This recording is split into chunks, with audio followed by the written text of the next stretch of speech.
Star Network is here. Hold no punches! I'm real revolutionary right now. Support this man, Black Media. He makes sure that our stories are told. Thank you for being the voice of Black America, Roland. Stay black. I love y'all. All momentum we have now, we have to keep this going. The video looks phenomenal. See, this difference between Black Star Network and Black-owned media and something like CNN. You can't be Black-owned media and be scared. It's time to be smart. Bring your eyeballs home. You dig?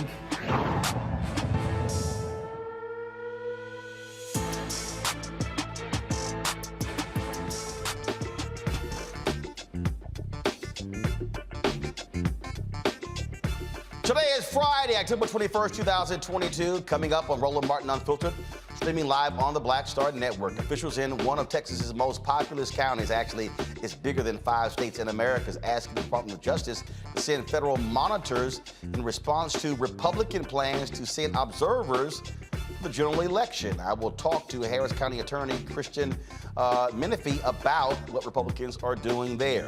All charges get dropped against a Florida man accused of vote fraud.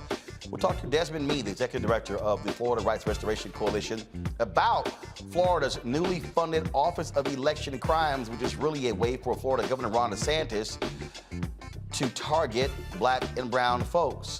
Remember that black man from Connecticut who ended up paralyzed in police custody? Well, all of his charges have been dropped. It's amazing how that happens after he's paralyzed. The January 6th committee that formally subpoenaed Donald Trump and his sidekick Steve Bannon is going to spend 4 months behind bars for defying his congressional subpoena, but is not in jail. The lawsuit filed by GOP-led state's attorneys seeking to block the student loan forgiveness plan of President Joe Biden. That crap got tossed by a federal judge. And Fox News' Tucker Carlson goes on a racist rant against Tiffany Cross and Joy Ann Reid. Yeah, I got something to say about that white nationalist Tucker Carlson. And why isn't MSNBC more aggressive in defending their 2 black female hosts? In our Education Matters segment, we'll discuss how an organization is helping schools and parents with children with learning differences thrive. Yo, it is time to bring the funk on Roland Martin Unfiltered on the Black Star Network. Let's go. He's got it. Whatever the biz, he's on it. Whatever it is, he's got the scoop, the fact, the find. And when it breaks, he's right on time and it's rolling. Best believe he's knowing. Putting it down from sports to news to politics. With entertainment just for kicks, he's rolling. It's on go, roll, roll, y'all. It's Roland Martin, rolling with Roland now. He's funk, he's fresh, he's real, the best, you know he's Roland Martin now.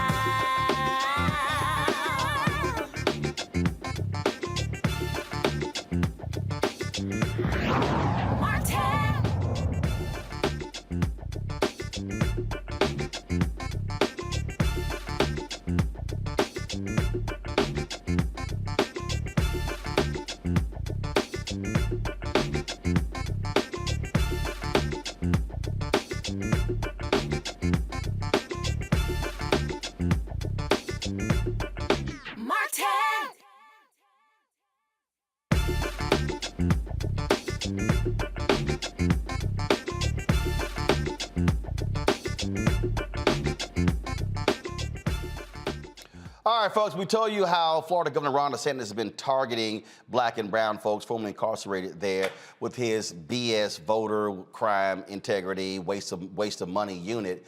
And we told you about there were about 20-some-odd people who were arrested. We showed you that video. You remember the video? Let's play it again. This is the video that was released, body cam video, where the police, I mean, they were apologetic literally in arresting individuals who supposedly voted illegally, even though the state said they could actually vote. Well, Florida judges set a precedent today by, guess what, throwing out charges against Robert Lee Wood. One count of voting as an unqualified elector and one count of making a false affirmation on a voter application. The judge dismissed his charges because the prosecutor lacked jurisdiction. The state alleged Wood registered and voted knowing he was ineligible because of a 1991 conviction. Wood said he did not know he was ineligible to vote because he received a Florida voter registration card.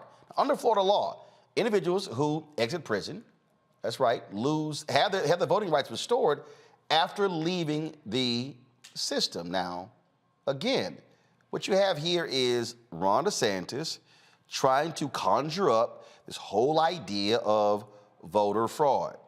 Now, if you want actual voter fraud, go to the Villages, a largely Republican community where there were people who were actually arrested for illegally voting. Desmond Meade, the executive director of the Florida Rights Restoration Coalition. He joins me now from Florida. I see you trying to sit here and have a studio. Look, your wife Shannon told you, stop trying to compete with me. So I see you trying to sit here and got your little lighting and everything. You got your upgraded camera. You know, you got your big old microphone. You need to get you a lavalier. So I see you, Desmond. I see you trying to keep up with a brother. How you doing, Roland? Or should I say Uncle Roro? That's how it is. Before we came on the air, I said, Henry, look at Desmond trying to keep up with a brother. I see with the whole look at the background, everything. You know, I see you. Y'all, for everybody watching, y'all don't know. Every time I buy some new piece of equipment, all of a sudden Desmond go buy it. Desmond, I got my upgrade. I got my FPV drone. You got one of those? Well, no, I got a DJI, 2 of them. Well, I got DJI.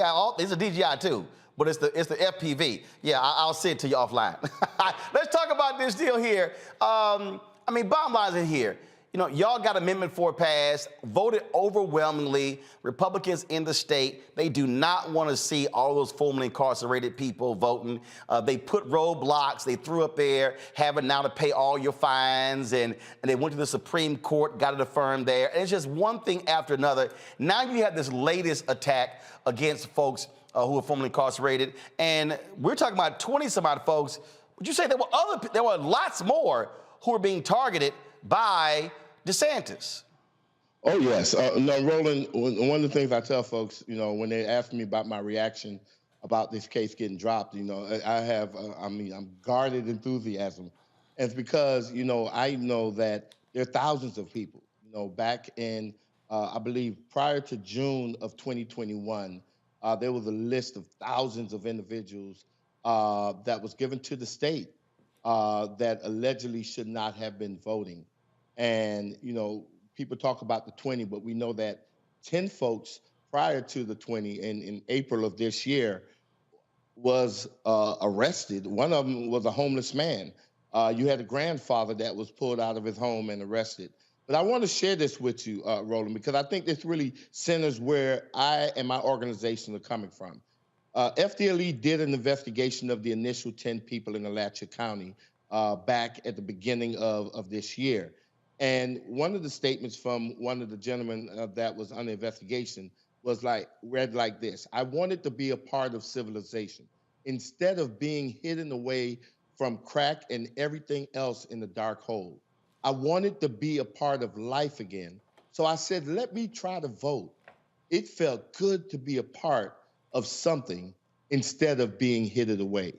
You know, and I read that statement because it really centers me on people, right? At the end of the day, man, we're talking about returning citizens of this country that just want to be a part of democracy, but because of the political gamesmanship that we see going on, that we have people that are suffering, people that are being arrested, people that are being traumatized, families that are hurting. You know, what we don't hear about is that every man or woman that gets arrested, if they're the breadwinner for their family, right, while they're incarcerated trying to post bail, guess what? Who is providing for their family?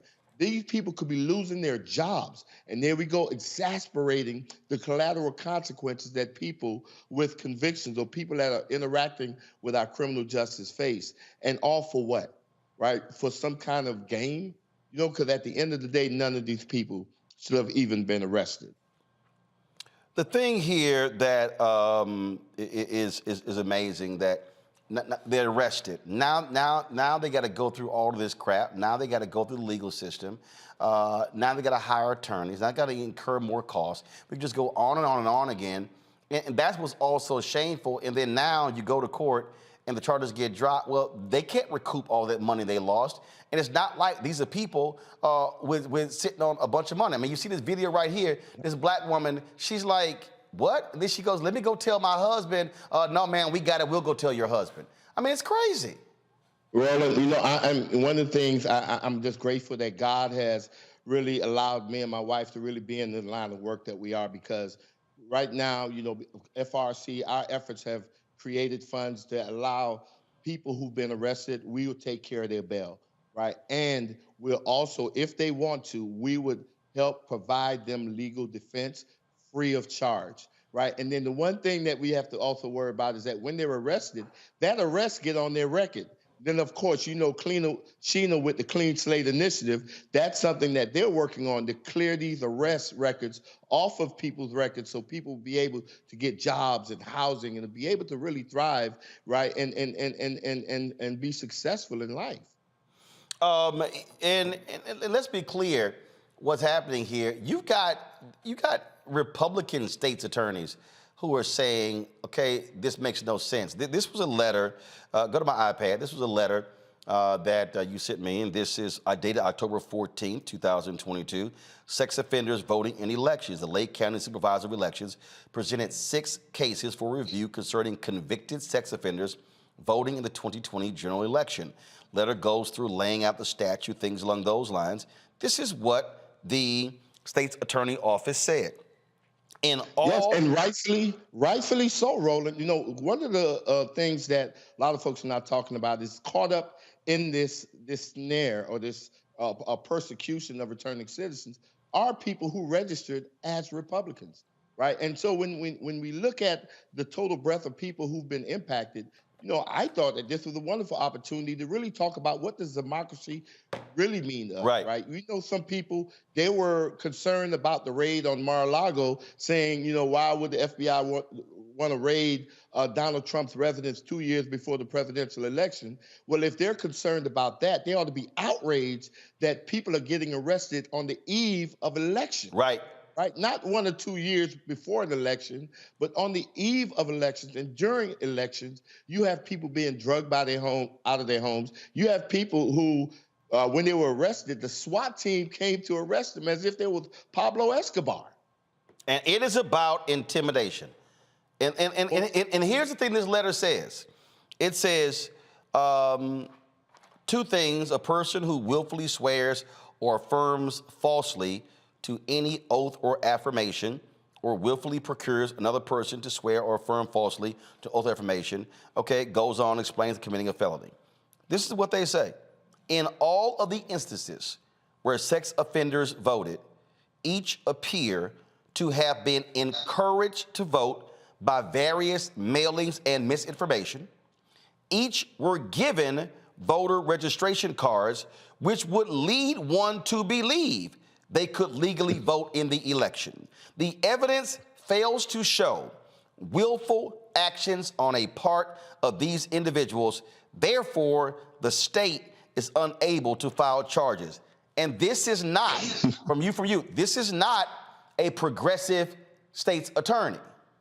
That's right. This is a person that is following the law and not getting caught up in politics. You know, that gentleman whose statement I read, in his particular case, him and 9 other people, while they were incarcerated, was approached by the local supervisor of election that told them that they can vote, right? In one case, the supervisor of elections told one of the individuals that was incarcerated, give me your name, right? I'm going to run your name through the system. If you get a pamphlet from me, that means that you can register to vote. Guess what? A couple weeks later, what this man got? He got a pamphlet. So he registered to vote, and he voted, right? And then 2 years later, now the state is coming and attacking him when they ought to be attacking the system that is broken.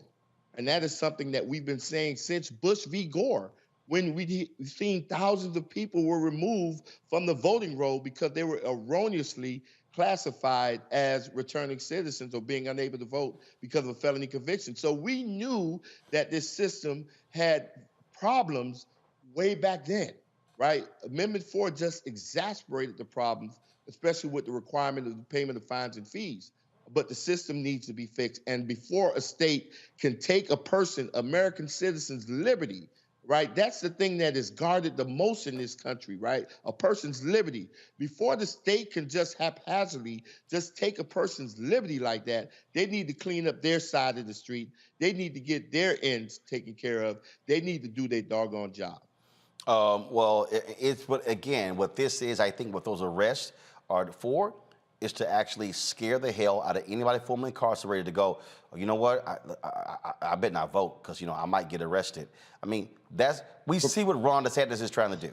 Roland, that's one of the main reasons why I wanted to come on the show, because I understand that this may have a chilling impact on people, right? But I want to ensure anybody that's listening in the state of Florida, and if you have friends or family that's in the state of Florida, that the Florida Rights Restoration Coalition, I can tell you right now, right here, right, in living color, that we're standing with each and every one of them. That's why we started the bail fund that anyone could donate to. We're bailing people out. And that gentleman that had his case shop is because we arranged for him to be represented by a criminal legal defense counsel, right? And so we're fighting this tooth and nail. We're pushing back. And our message is that a person ought to do their due diligence to see if they're eligible. And if they truthfully, honestly, earnestly believe that they have the right to vote, that they should not let any of this prevent them from going out to vote. And if they think that they may not have the right to vote, at the very bare minimum, they need to get 5 to 10 of their family members and friends to turn out and vote on their behalf, right, in this election. Make sure that we're sending politicians a very clear message. Returning citizens don't scare easy. Desmond Meade, always good to see you, man. Thank you so very much. Look, we're going to be right here, again, letting people know about these issues because what too many of these Republicans are doing is that they don't want free and fair elections. They don't want to open the opportunities for everybody to vote. And this is all meant to have a chilling effect on the formerly incarcerated, the 1.4 million people in Florida. And it makes no sense whatsoever. And as you said, there are people who are formerly incarcerated who are registering as Republicans. So there's no assumption that all of these people are going to be Democrats. But what they're doing here just simply makes no sense whatsoever. And it's a massive waste of taxpayer money. Oh, of course, it definitely is. And, it's a shame that this is going on now. One of the things I said earlier was that, you would expect people who we elect into office or appoint into certain positions to not try to manufacture excuses for a failed system or a broken system. What we expect these individuals to do is to develop solutions, right, to these problems. Not put the blame on citizens when the responsibility is really on the state. All right, then. Desmond Meade, I appreciate it, man. Thanks a lot. Thank you for having me. All right, folks. Again, another example of what Republicans are doing is in the state of Texas. They cannot stand Harris County. Why? Because Harris County has gone blue in many ways. And so Republican Governor Greg Abbott, Lieutenant Governor Dan Patrick, the Secretary of State, the thug Attorney General Paxton, they have been targeting Harris County. Remember, they battled them when it came to the voting changes they put in place during COVID. Now they're trying to send in observers to look at the vote in Harris County. Why? No reason whatsoever.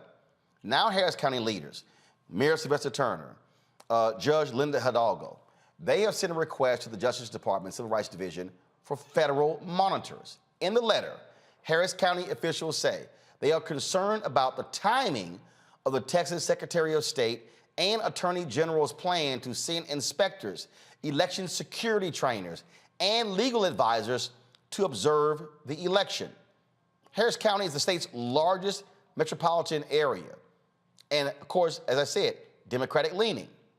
The changing demographics, Texas Republicans have made it harder to vote in the state, and this move adds to the restrictive measures to intimidate and add doubt to voters' confidence. The DOJ has not responded to Harris County's request. Joining us now is Harris County Attorney Christian Menefee, one of the signees of the letter. Christian, glad to have you on Roland Martin Unfiltered. This has been, and let's take people back for about 5 years. 2017, Republicans were so pissed off because Democrats were being elected countywide in Texas, countywide in Harris County and Dallas County, and they changed the law and they got rid of straight ticket balloting, straight ticket voting, all because of what happened in Harris County. COVID hits. Then they get upset about the changes put in place when it came to drive-through voting. It's like, oh, no, that's bad, which made no sense because literally if you can vote in your car, what's the difference between you getting out of your car and walking into a building? But it was all because of health and safety protocols. Then they went after Harris County because of drop boxes. And so one location in all of Harris County, and people don't understand, Harris County is larger than about 4 or 5 actual states in America. And so for a state, Roland, it'd be the 25th most populous state in the country. There you go. So this is a direct attack on Harris County because Democrats have been elected countywide in Harris County. That's exactly right, Roland. And really, you make the point perfectly. It's about context here. This is part of a pattern of state GOP leaders in Texas directly working to undermine election officials in Harris County and to cast doubt in the election processes. Back in 2016, you saw folks being elected countywide, and that really started in 2008 when President Obama first got elected. But the first midterm that we were able to win in Harris County was in 2018. And immediately, you saw the state of Texas stepping in, trying to undermine our processes. Of course, during the global pandemic, we expanded voter access in ways that people hadn't seen before. You had drive-through voting. You had 24-hour voting locations.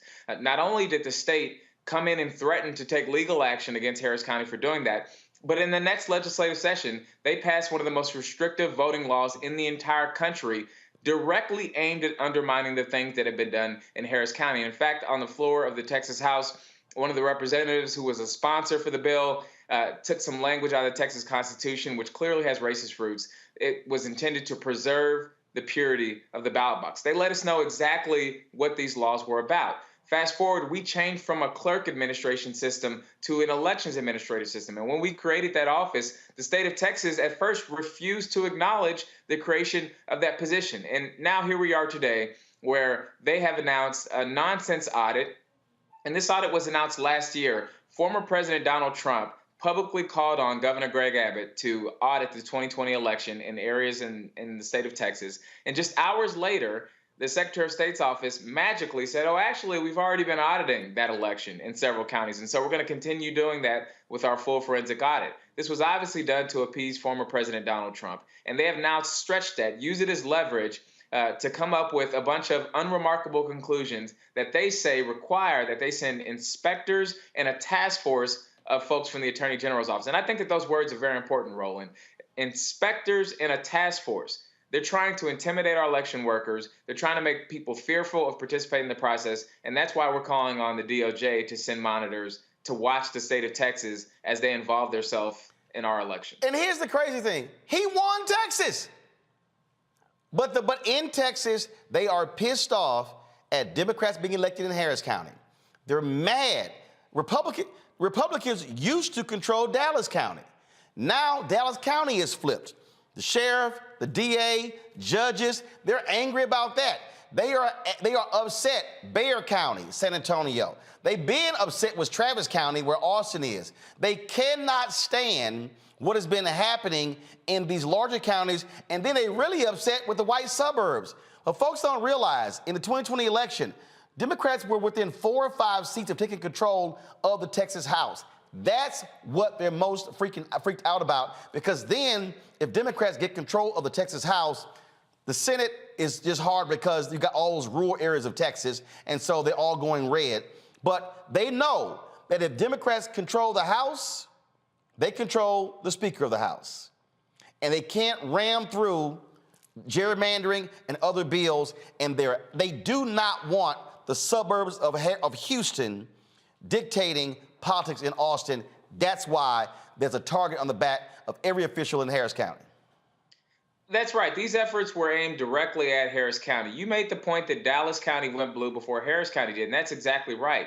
But what we've seen is the way that they have attacked Harris County and the Houston area has been unique to the state of Texas. It's nothing like anything we've seen in the history of the state of Texas. And I would argue that if you look at the mayor of Houston, an African-American man, Sylvester Turner, if you look at Lena Hidalgo, who was elected as the first non-white man, a young Latina who serves as our county judge. If you look at my race, I was the first African-American elected as Harris County attorney. The people who are in these offices look different and think different from the folks who run these states and this state. And that's why they've directed their vitriol towards our county. And they understand that the policies that we're implementing in Harris County are working. People are beginning to see the light and now shift their votes to Democratic. And everybody knows that the path to flipping the state of Texas must go through Harris County. You've seen many of the major candidates on the Democratic side spending heavy amounts of time campaigning here. And at the same time, Roland, we've seen an unprecedented amount of money being poured into our local county judge race by Republicans from across the state. We've seen our governor talk about folks involved in that race. We've seen our lieutenant governor talks about folks involved in that race. They very much want to try to take Harris County back. And, you know, if all else fails, you come in, you set up, and this is happening across the country. It's part of, you know, a nationwide thing that occurred after Trump pushed the big lie. But you put processes in place so that people can call into question the results of the election. And immediately following the election, you can try to undermine the legitimacy of the people who took elected office. All right, then. Christian Menefee, look, y'all keep the fight up. It's just ridiculous what is happening there. And this is all political payback from Republicans in Austin. We're going to keep up the fight. That much I can guarantee you. Thank you. I will see folks in Houston. I'll be there on Sunday. There's a GOTV rally taking place, a Get Out the Vote rally. Folks, pull the graphic up if y'all have it ready. We're going to be there partnering with the NAACP and other organizations for this GOTV rally. The point, folks, is simple. Is, again, drive the vote. Understand we can talk all day, we can criticize all day, we can complain, but the way to shut these folks down is to do so at the ballot box. And so there is tremendous power in doing so, and we have to be willing to use our power at the ballot box. And so this is, go on iPad, please, when it pulls up. It's called the Fight for Democracy. I'm going to pull it up right now. Give me 1 second. We're going to be there with a number of entertainers, other speakers, and activists as well. Again, encouraging folks to vote. Early voting is taking place. We are seeing massive turnout of early voting in various places. And so you see it right there, the Fight for Democracy.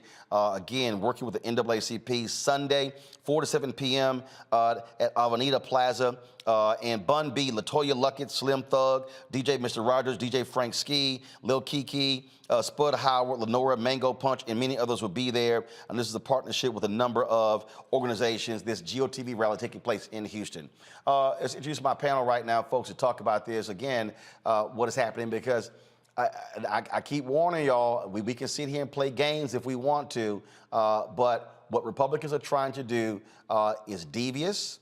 Understand how utterly ridiculous it is, and their whole strategy is to keep us from voting, because they know if we use our power and if we drive our numbers in a significant way, they cannot win, which is why I keep telling y'all, if we start voting at 70 and 75 and 80, 85, 90% of our capacity, we could flip elections all across the country, all across the South, the Midwest, the Southeast, but it can't happen when our turnout is at 35, 40, 45, 50%. It simply can't happen. Matt Manning, civil rights attorney. Michael Imhotep hosts the African History Network show. Dr. Nola Haynes, Georgetown University School of Foreign Service. Glad to have all three of y'all here. I mean, look, Matt, you're there in Texas. You take the case in Florida, how they're targeting folks, those formerly incarcerated. You look at what they're doing, trying to do to Harris County. This is all a part of the Republican strategy across the country to keep us from voting. This is classic voter suppression. Absolutely. There's no question that it's classic voter suppression. And as it relates to Florida, what's particularly interesting there is that Ron DeSantis, obviously we know he's doing all of this to try to get reelected, dispatch states attorneys who didn't even have jurisdiction. So the court threw it out because there was no evidence that the crimes actually took place in two different counties. And that's like a threshold issue. That's something that a basic prosecutor would look at and know whether they have jurisdiction or not. So that's what's particularly insidious, is that, they're going forward on claims that they know they can't prove because they want to chill people's right to vote. As it relates to Texas, you're exactly right. I mean, they attacked Harris County during the pandemic, trying to, I think, cut it down to one drive-through mail ballot box for an entire county of 4 million people. I mean, not even hiding their position and not even hiding their strategy. So I think you're right. I think the right to vote is completely under assault here in Texas. And Greg Abbott and Ron DeSantis, as I say every week, are both trying to use people as pawns to get reelected. All of this is not only the Republican strategy, but their individual strategy to try to stay and to leverage some of that, votes from the Republican base, and to let people know, look, we're doing everything we can to keep this America the way you want it and the way we think it should be. And they're not hiding that fact at all. Look, Nola, I mean, I can tell you right now, folks are watching, people out there who are like, I'm not quite sure. Look, there's a very deliberate effort by Republicans across this country. We can just go state by state. So this is not isolated. No, this is all by design, because they know if they shrink the electorate, they got a better chance of winning. Why is Donald Trump so angry? Because the electorate expanded in 2020 with mail-in balloting and ballot drop boxes, and Republicans are pissed that they lost. Absolutely. Well, first of all, it's really nice to be in studio, so I'm happy to be here. And it is strategic, and it's strategic and it's very dangerous. I often feel like, lately, like Thanos snapped his finger and like half of the population across galaxies disappeared. It's like he snapped his finger and we're like back in the 1950s before civil rights legislation. That's what it really feels like. The fact that the federal government has to come in and monitor voting, that is just mind-blowing, and it's setting a very dangerous precedent.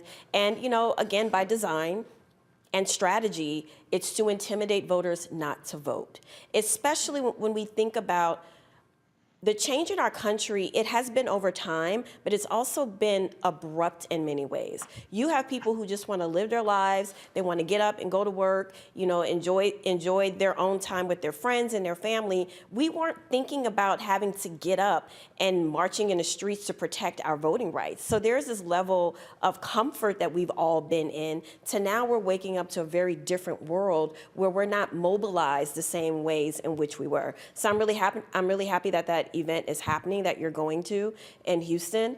But we really woke up and we're in a different time, and it's calling for different types of measures. And, I hate to say it, we have to get out there and we have to continue fighting.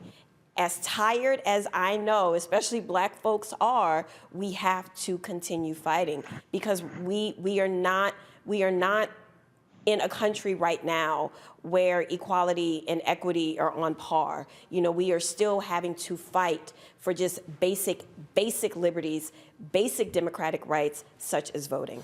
Michael, when we walk through this, we walk through these issues, and people go, this is really not that big of a deal. It's not that alarming. What they're not understanding, when Steve Bannon and his minions out here are saying this crazy stuff, when they're talking about what they want to take over, they're serious. They are running people for secretaries of state. Absolutely. For election supervisors. They are desperately trying to overturn elections. And the thing I keep trying to tell all these Black people, they're not hiding it. This is not overt. So this is not covert. It's very overt. They're saying, if we win, Trump's going to win. They're saying it. Yep. And they're letting you know what's going to happen. They say they're going to impeach Biden. They say they're going to repeal the Inflation Reduction Act. But you talk about Stephen K. Bannon. Bannon said some months ago on his podcast that the way to political power in America today is through the local school boards. And if you study what's happened with the local school boards and the fights over banning books, the fights over critical race theory. This is funded by dark money. This is funded by, and they've organized numerous organizations. There was an expose by NBC News, and they estimated about 165 right-wing parent organizations across the country, okay, have been funded, and they get help from Fox News and politicized by Fox News, and they're using this to go from the grassroots up to the federal government and and focus on local offices, local politicians, local political offices from the grassroots up. We look at what's going on in Florida. I cannot stress this enough. I know, Roland, when you were interviewing Desmond Meade, and shout out to that brother, you were saying that this doesn't make sense or something like this. It makes perfect sense when you understand the history of Florida. Okay, Florida was the first state to have poll taxes in 1889, before Mississippi had poll taxes. Florida instituted its felony disenfranchisement law in 1868, 2 years before the 15th Amendment was adopted. And when you go research the history of Florida, they did this. They instituted felony disenfranchisement laws in a state that had a 48% black population.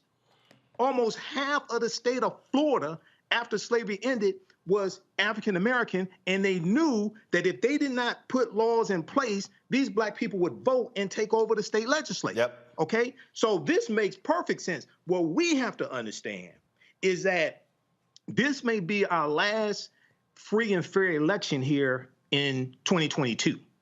That's real. This people don't understand how dangerous this stuff is. These people are playing for keeps. Indeed. Got to go to a quick break, folks. We come back, we're going to talk about an effort, the combined comedy with voting. It's all about, folks, using every tool at our disposal to turn people out in this November midterm elections. We'll discuss that next on Roland Martin Unfiltered, right here on the Black Star Network.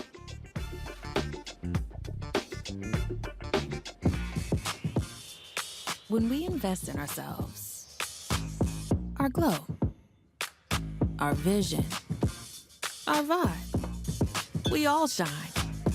Together, we are black beyond measure. Welcome to Atlanta, one of the most expensive housing markets in America. But rather than help out, Brian Kemp cashed in. He made hundreds of thousands of dollars in real estate. His net worth skyrocketed.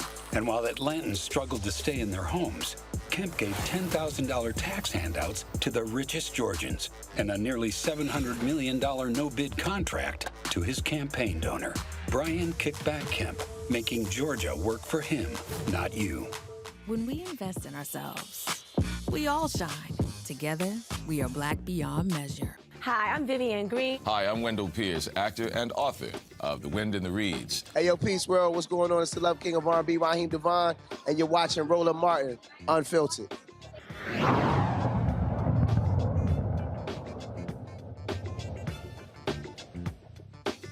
All right, y'all, the voter suppression attempts are not funny, but National Coalition on Black Civic Participation, they are in the middle of their Unity 22 Get Out the Vote comedy tour.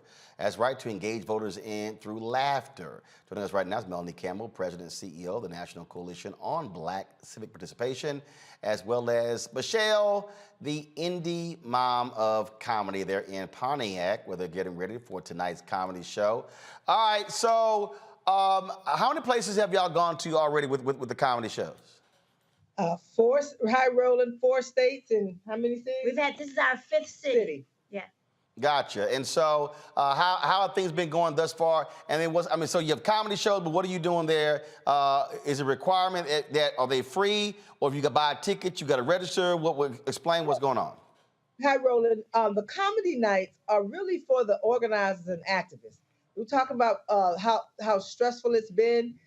So we are hosting these comedy nights to bring some laughter and some joy to the folks on the ground who are doing the hard work. And then we're joining them in their organizing. These are a lot of these are our state affiliates and partners for the National Coalition, but many is a coalition effort. And the whole idea, because we had heard from folks in the summer saying, look, we've not had a break in 6 years. It has been relentless. And it's part of the strategy is to get folks so tired that we can't continue to fight. So that's what the comedy nights are all about.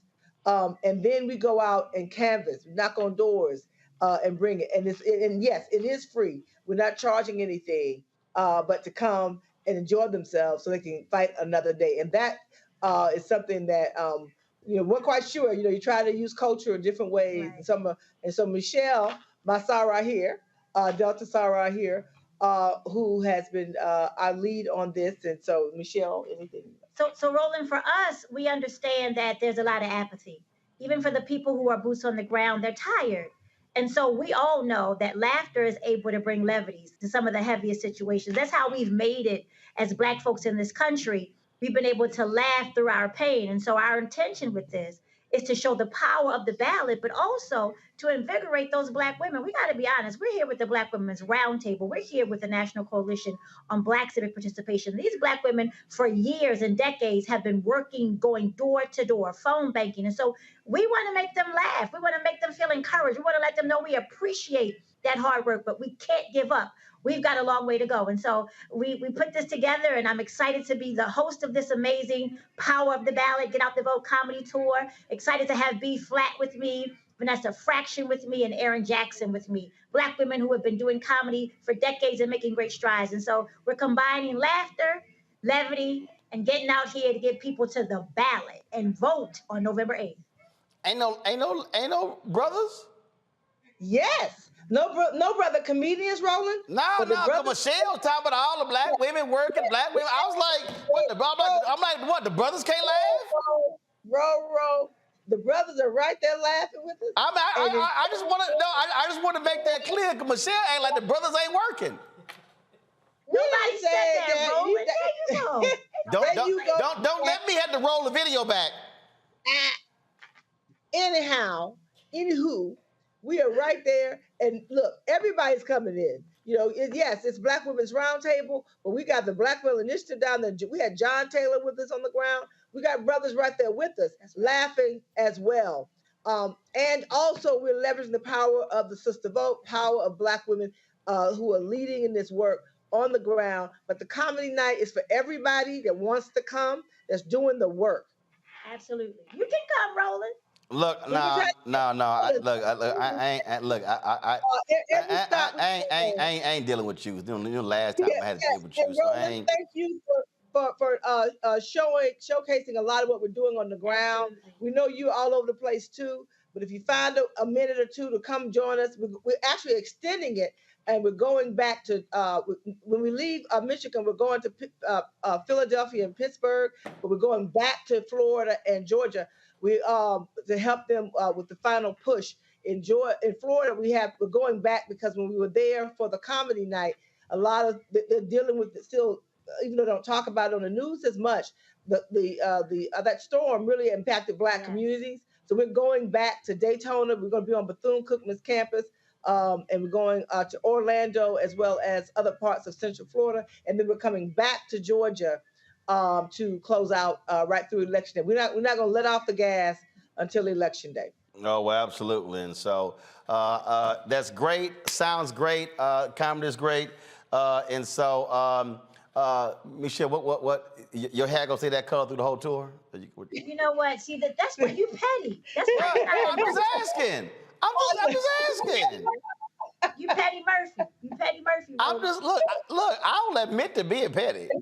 Acting like a good alpha man. Come on now. What? I'm just saying she got Delta red hair. What? Why? Representing and making these folks laugh and getting them to the polls. That's the whole point. I don't care if I got to wear a zebra wig. I will do whatever it takes. Units. We got our units. We got units rolling. And so units and cat suits. Okay, all right. All right. I appreciate it. Good luck. All right, tell people where they can go get more information. Tell people where they can go to get more information on the comedy tour. UnityCampaign.org. UnityCampaign.org. All right, then. All right, well, appreciate it. Thanks a bunch. All right, bye-bye. All right, folks, we come back. We were in Georgia. We stopped by a number of different places, including this coffee shop owned by a sister who graduated from Howard just a few years ago. And we talked about, the Senate campaign, Raphael Warnock, Herschel Walker, and she expressed, some concern in terms of from her position as a business owner. And so we're going to share that conversation with you when we come back. Also, we're going to talk about the blatant racist attack by Tucker Carlson against Tiffany Cross and Joanne Reed on MSNBC, especially against Tiffany. I've got a few words to say about that. And of course, there's some other news we'll be covering as well. Folks, don't forget to download the Black Star Network app. All platforms, Apple phone, Android phone, Apple TV, Android TV, Roku, Amazon TV, Xbox One, Samsung Smart TV.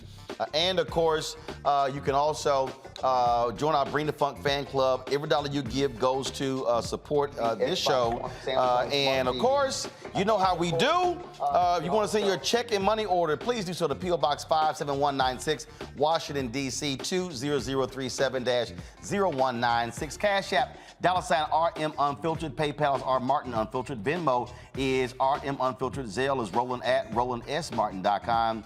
Roland at RolandMartinUnfiltered.com. And if you want to get your copy of your book, White Fear, How the Browning of America is Making White Folks Just Lose Their Minds, Ben Bella Books, Amazon, Barnes & Noble, IndieBound, Bookshop, Chapters, Books A Million, Target. You can also order your book through your favorite black bookstore. And of course, you can also download the book on Audible as well. So going to the break here. So let me go ahead and since Nola decided to come in here. First of all, didn't nobody invite Nola to come in to be on the set? She was like, I'm coming in. I was like, seriously? Seriously? I should have made take a COVID test. So she's from New Orleans. Let me go ahead and I was playing some Johnny Gill earlier. She had no appreciation for Johnny Gill. No. Yes. What did you say? What did you say, Nola? I didn't know one song. What you say? One song. No, that's not what you said. You like, well, I don't even know last time I listened to anything Johnny Gill. See, he putting extras on it. You putting extras on it. No, I didn't. Yeah, you are putting extras on it. That's what you said. I'm just not up listening to Johnny Gill. Well, you need to step your music game up. Oh, okay, I got to step my music game up. Yeah, because right now it's lacking, y'all. Apparently it's lacking. I was about to snatch that Johnny Gill is the barometer that black of blackness. card is about to get snatched. Johnny Gill is the barometer of blackness. No black card is in review. Oh, Lord. So, y'all go get y'all Johnny Gill now. Yeah, y'all damn sure better go listen to my man Johnny Gill. So let me go ahead and go to break. With this right here. So I guess, she'll wake up now. Since she coming to my Please show. don't play no Juvenile. You about to play She coming to sleep. 1, 2, 3, 4. All right, y'all. I'll be back to Roland Martin Unfiltered in a moment.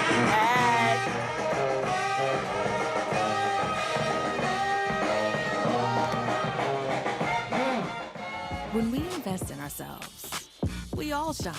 Together, we are black beyond measure.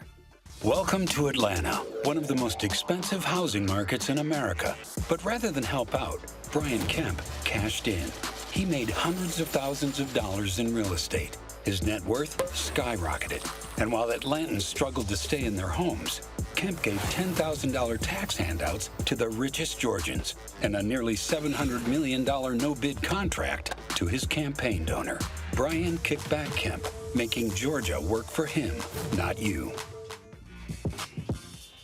When we invest in ourselves, our glow, our vision, our vibe, we all shine.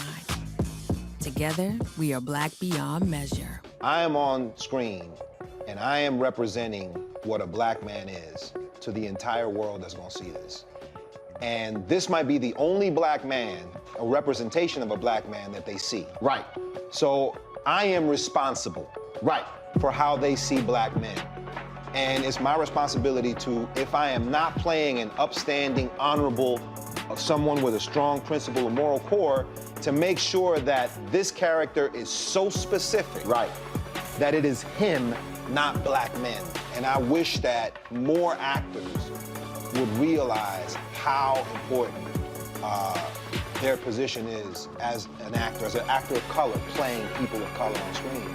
Because there are people that see us all over the world in these different images that we portray. And not everyone knows black people to know. Yes. That's not all.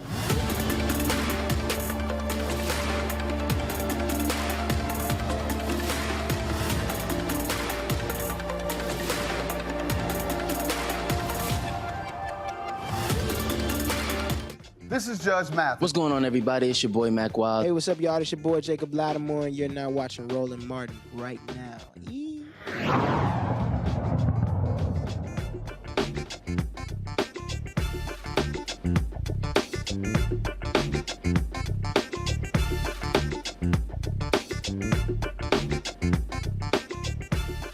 All right, fam, when we were in Savannah, Georgia, we stopped by several black-owned businesses, encouraging folks to vote. One of those places was called the Culturalist Union. E.B. Elm, she is the owner of that. She's a graduate of Howard University. And we had a good conversation going by her place. And so check this out.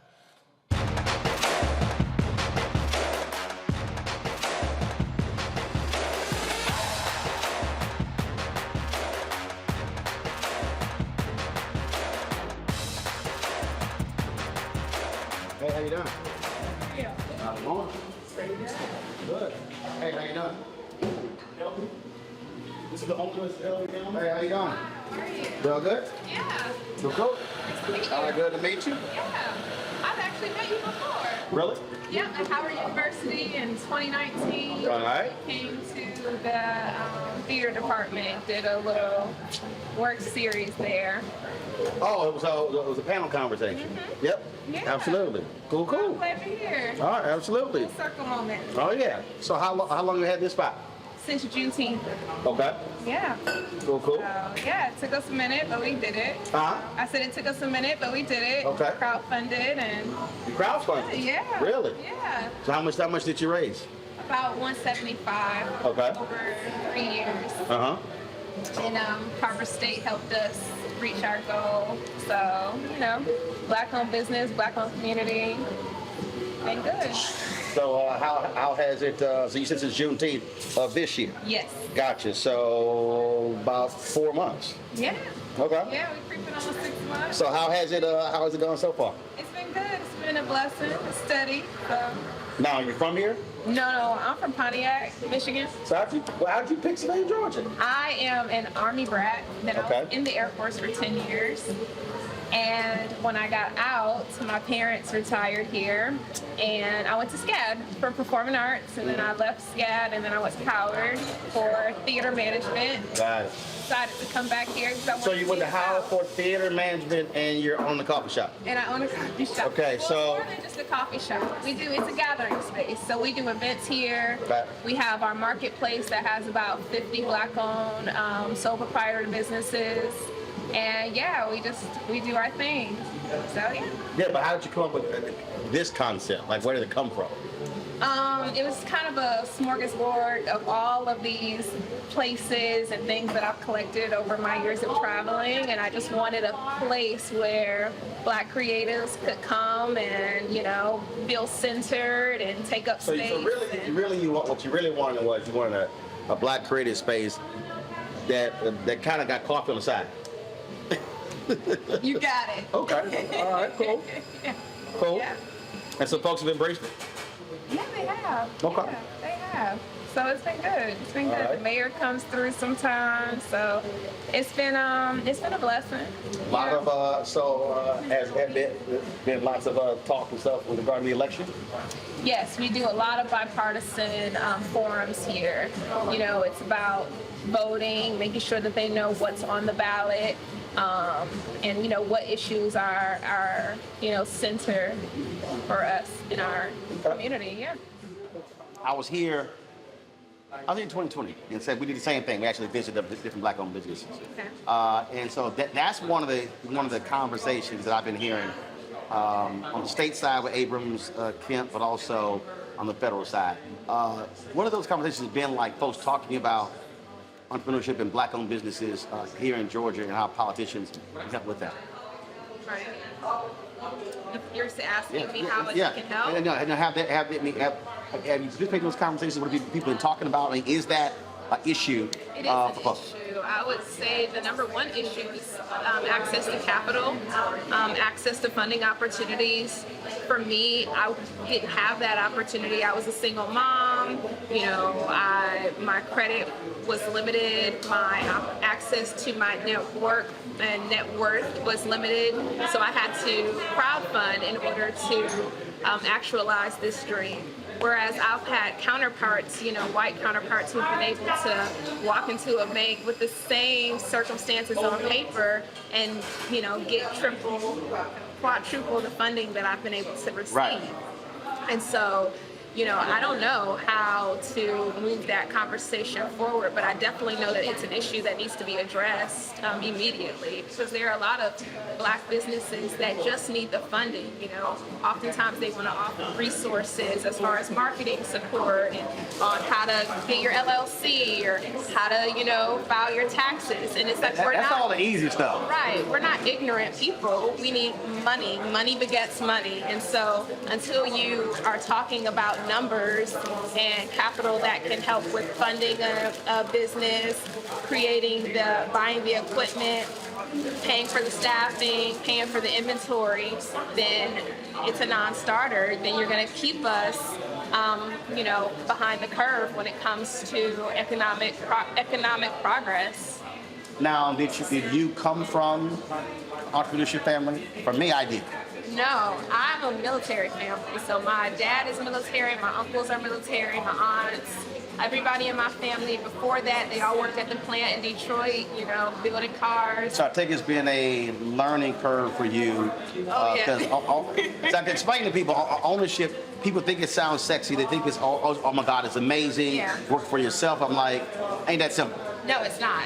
There's a lot that goes into owning and operating a business beyond what it looks like. There may be people in here, but at the end of the day, I have to go home and I gotta, reconcile my budget and I gotta figure out inventory. And again, I gotta figure out where this money is gonna come from, because you think it's just an even exchange. Somebody gives you $1. That dollar has to pay for all of this, And so, yeah, it's a learning curve. So when it comes to, let's say the Senate race, you got Raphael Warnock running against Herschel Walker.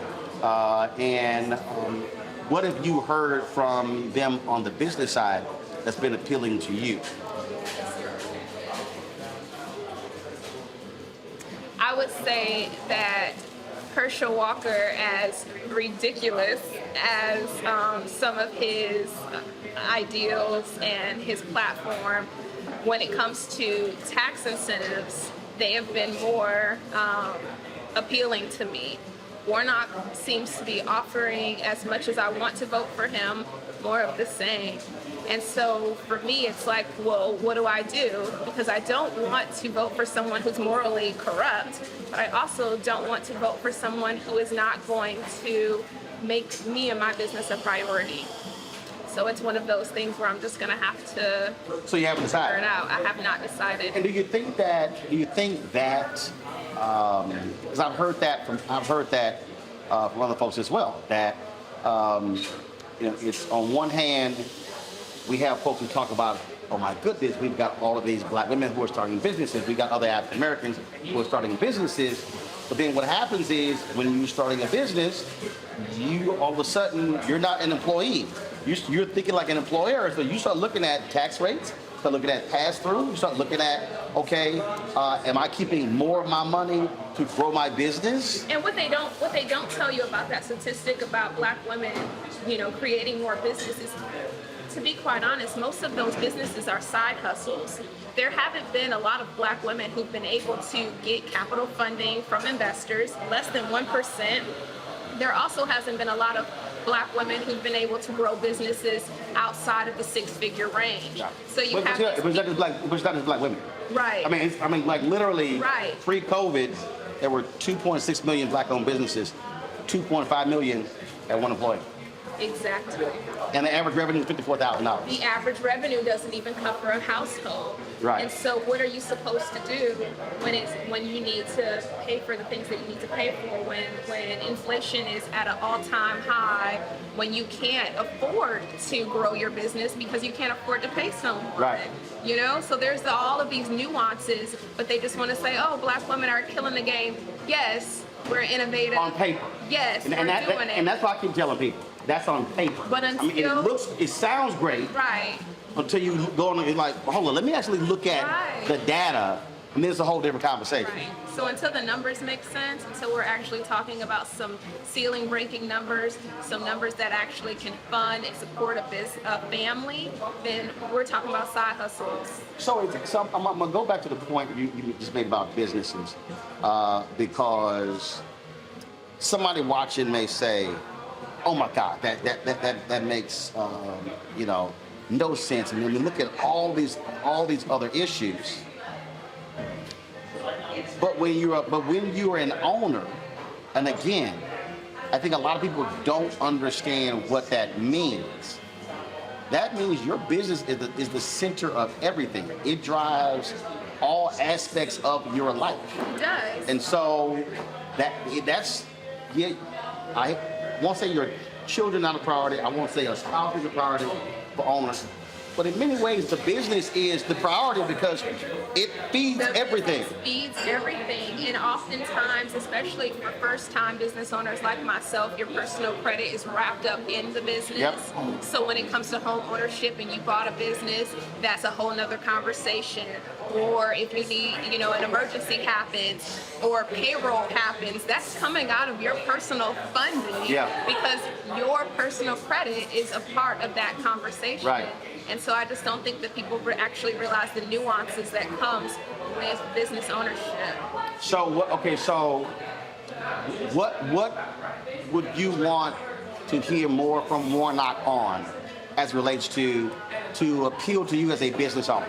I want to hear more about equitable funding opportunities. I want to hear more about equitable tax opportunities for businesses in low-income communities. I want to hear about more capital investments for revitalizing buildings in low-income communities. If I can go and purchase a building in my hood and renovate it with government funding and tax initiatives, and then I'm able to employ someone using tax benefits and tax initiatives or splosh funding or whatever, then you're giving me an opportunity to actually achieve this American dream that everyone else is talking about. See, that's why when Tim Scott and Republicans talk about opportunity zones, I keep trying to explain to them, that's for mega developers to park money. Yes. That's not an actual opportunity zone. Right.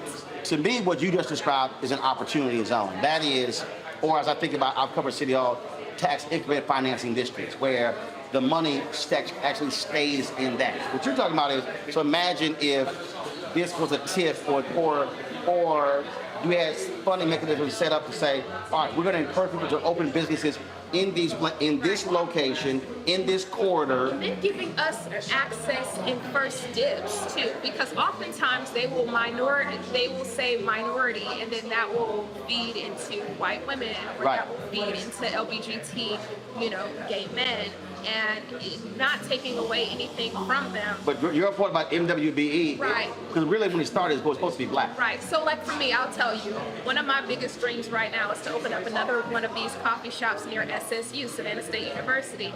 Savannah State University is an opportunity zone on Waters. I would love to be able to acquire a building, have the resources to, revitalize that building, have the funding to hire a staff, get that thing going, and then provide a service to HBCU students in this community. But I don't have access to capital. I don't have resources to revitalization. I don't have tax benefits to support the staff, buy the equipment, or any of the things that I need to actualize that dream. And because my personal credit is wrapped up in this, yep. And they're not offering any sort of opportunities for minority business owners, women, men, regardless, especially low-income business owners who have proven themselves, then you're kind of stuck. And you're in this cycle of just barely making it. So that's what I would want to hear more of. Like, how can you help us help ourselves? And build, grow, expand. Absolutely. Because I say the same thing. I said the biggest issue for black businesses, I said, is capacity. And in fact, people got mad at me when I said, I don't want to hear anybody else talk about starting black-owned businesses.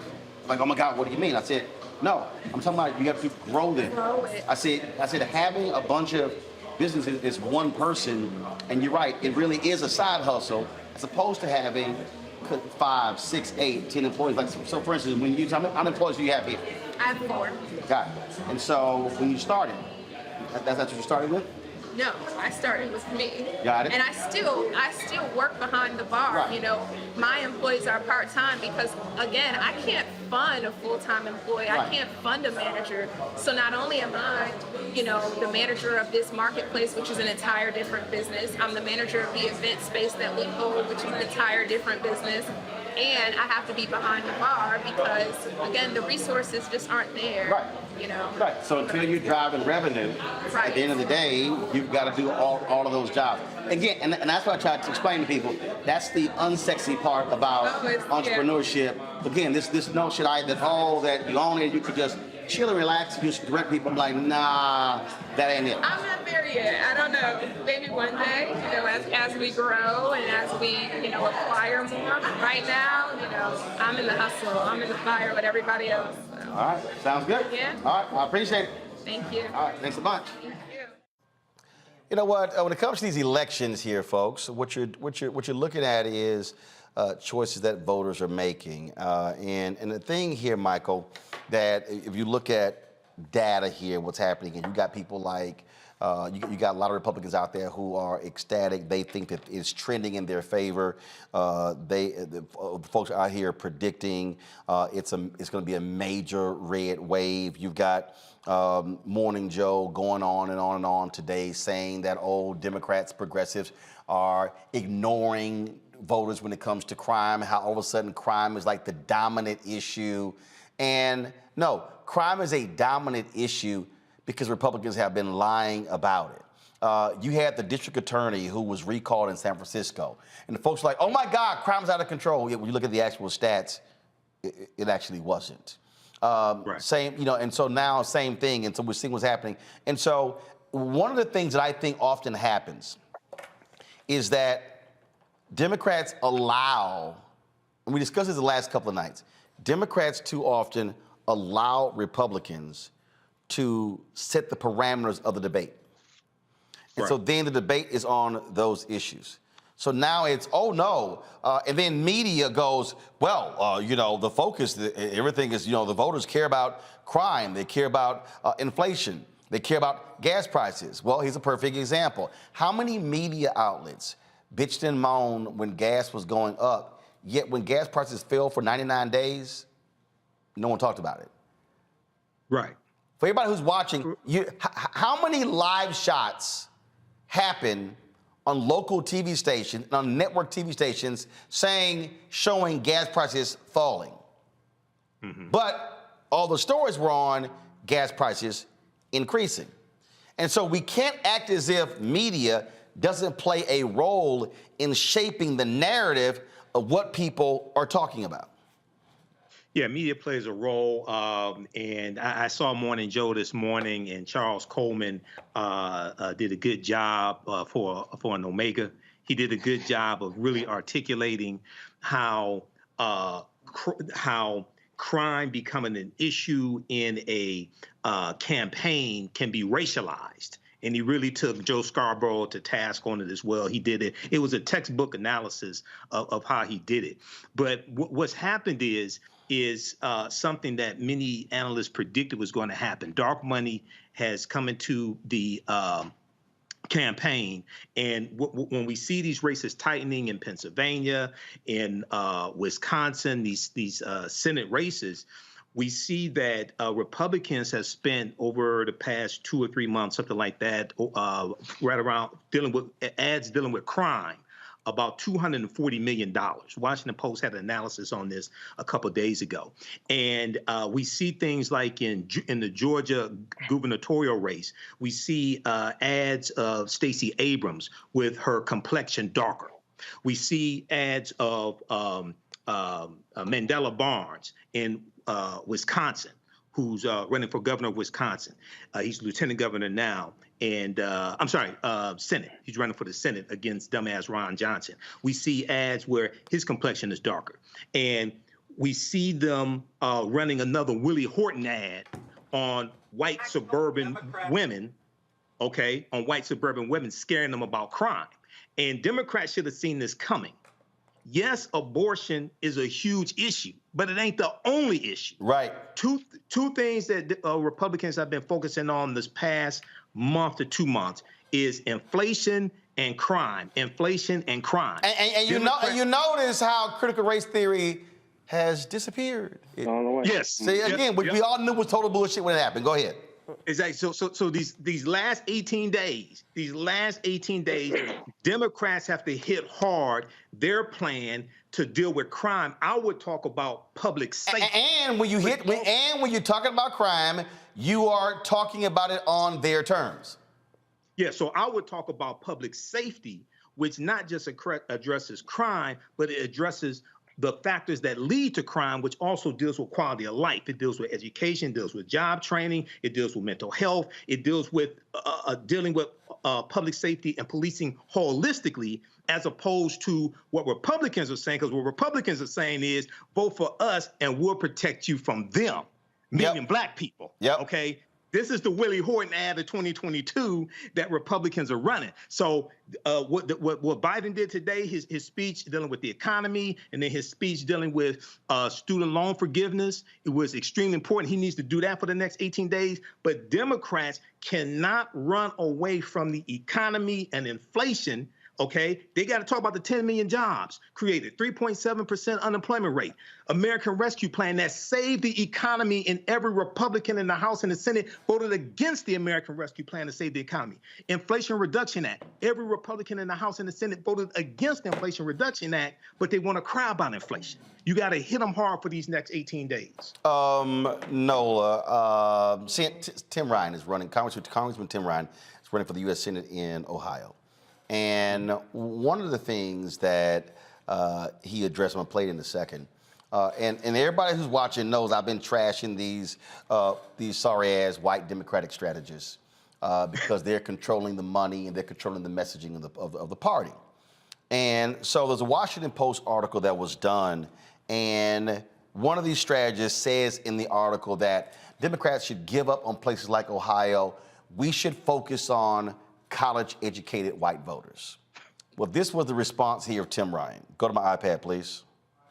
Yesterday, in the Washington Post, there was a national Democratic consultant, high-level consultant, that said, we can't play in places like Ohio. We shouldn't really go after seats in places like Ohio. We got to go to the states that have more college-educated people.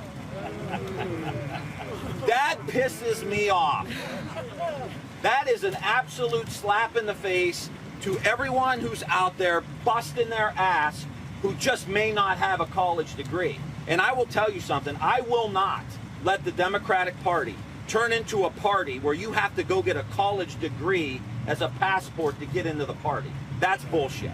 And I'm not going to let that happen. Now, Nola, this is the same Tim Ryan who, for some reason, Chuck Schumer's PAC refuses to put any money. He literally is running neck and neck against J.D. Vance. Democrats are operating from this vantage point of, well, Trump blew Hillary Clinton away, beat her by 450,000 votes in 2016. Biden lost the state by 8 points. But here's the crazy part. They're putting money into the race in Nevada, and the Republican is leading.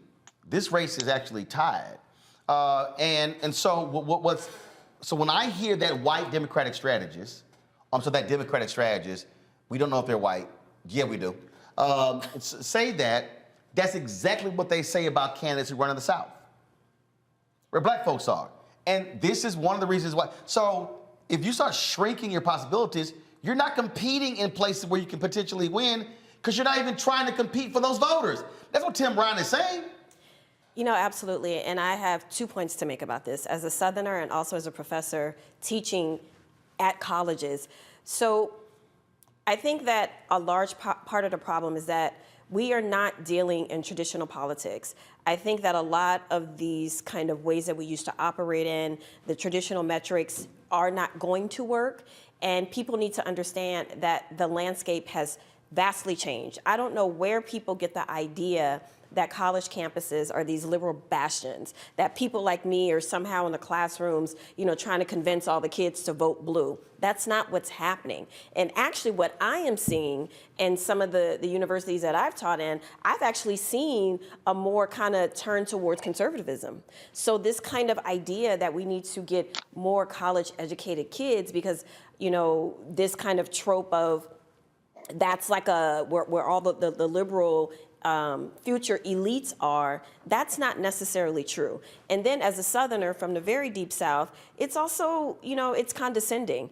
And it's not only condescending to someone like me, but it's condescending to maybe one of my cousins who literally, work on a bayou and fish for a living, because they internalize it. They're like, well, they're not for us anyway. They're not thinking about us anyway. So why would I even care? First, to go out and vote during midterms when it's always historically low. And then secondly, why would you want to give somebody your vote when they're not even interested enough to target you in a positive way, to actually go after your vote as if it has value? So, those two things alone tells me that we're not always playing on the same field because, like you mentioned earlier, the bullying and the messaging, which is why it's always louder, which is why it's always dominant, we're sticking to traditional politics in terms of metrics, in terms of going high when they go low, stats, versus narrative.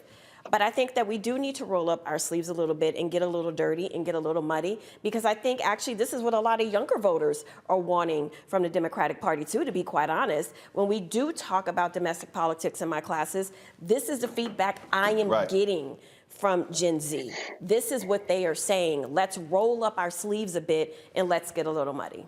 The thing here, Matt, that I keep saying to folks, and that's why I call out these white Democratic strategies the way I do, is because they collecting checks. They're gonna move from campaign to campaign, and they're kind of like, yeah, whatever. But see, the other thing is, the reason they really like those white college-educated voters, they don't want to work. These white Democratic strategists, they also don't want to spend the money going into black neighborhoods, Latino neighborhoods. They don't want to go into barrios. They don't want to go into ghettos. They don't want to go into low-income areas. They want to stay safe, run some ads, run some TV ads in the suburbs, and run these nice, wonderful, neat campaigns. They don't want to get down and dirty and gritty. And so that's why these folks must be called out and challenged, because they also, unfortunately, they're the ones who are controlling the checkbooks in the Democratic Party. And this is why this is why they lose. They lose because the best way to lose is not to fight for votes.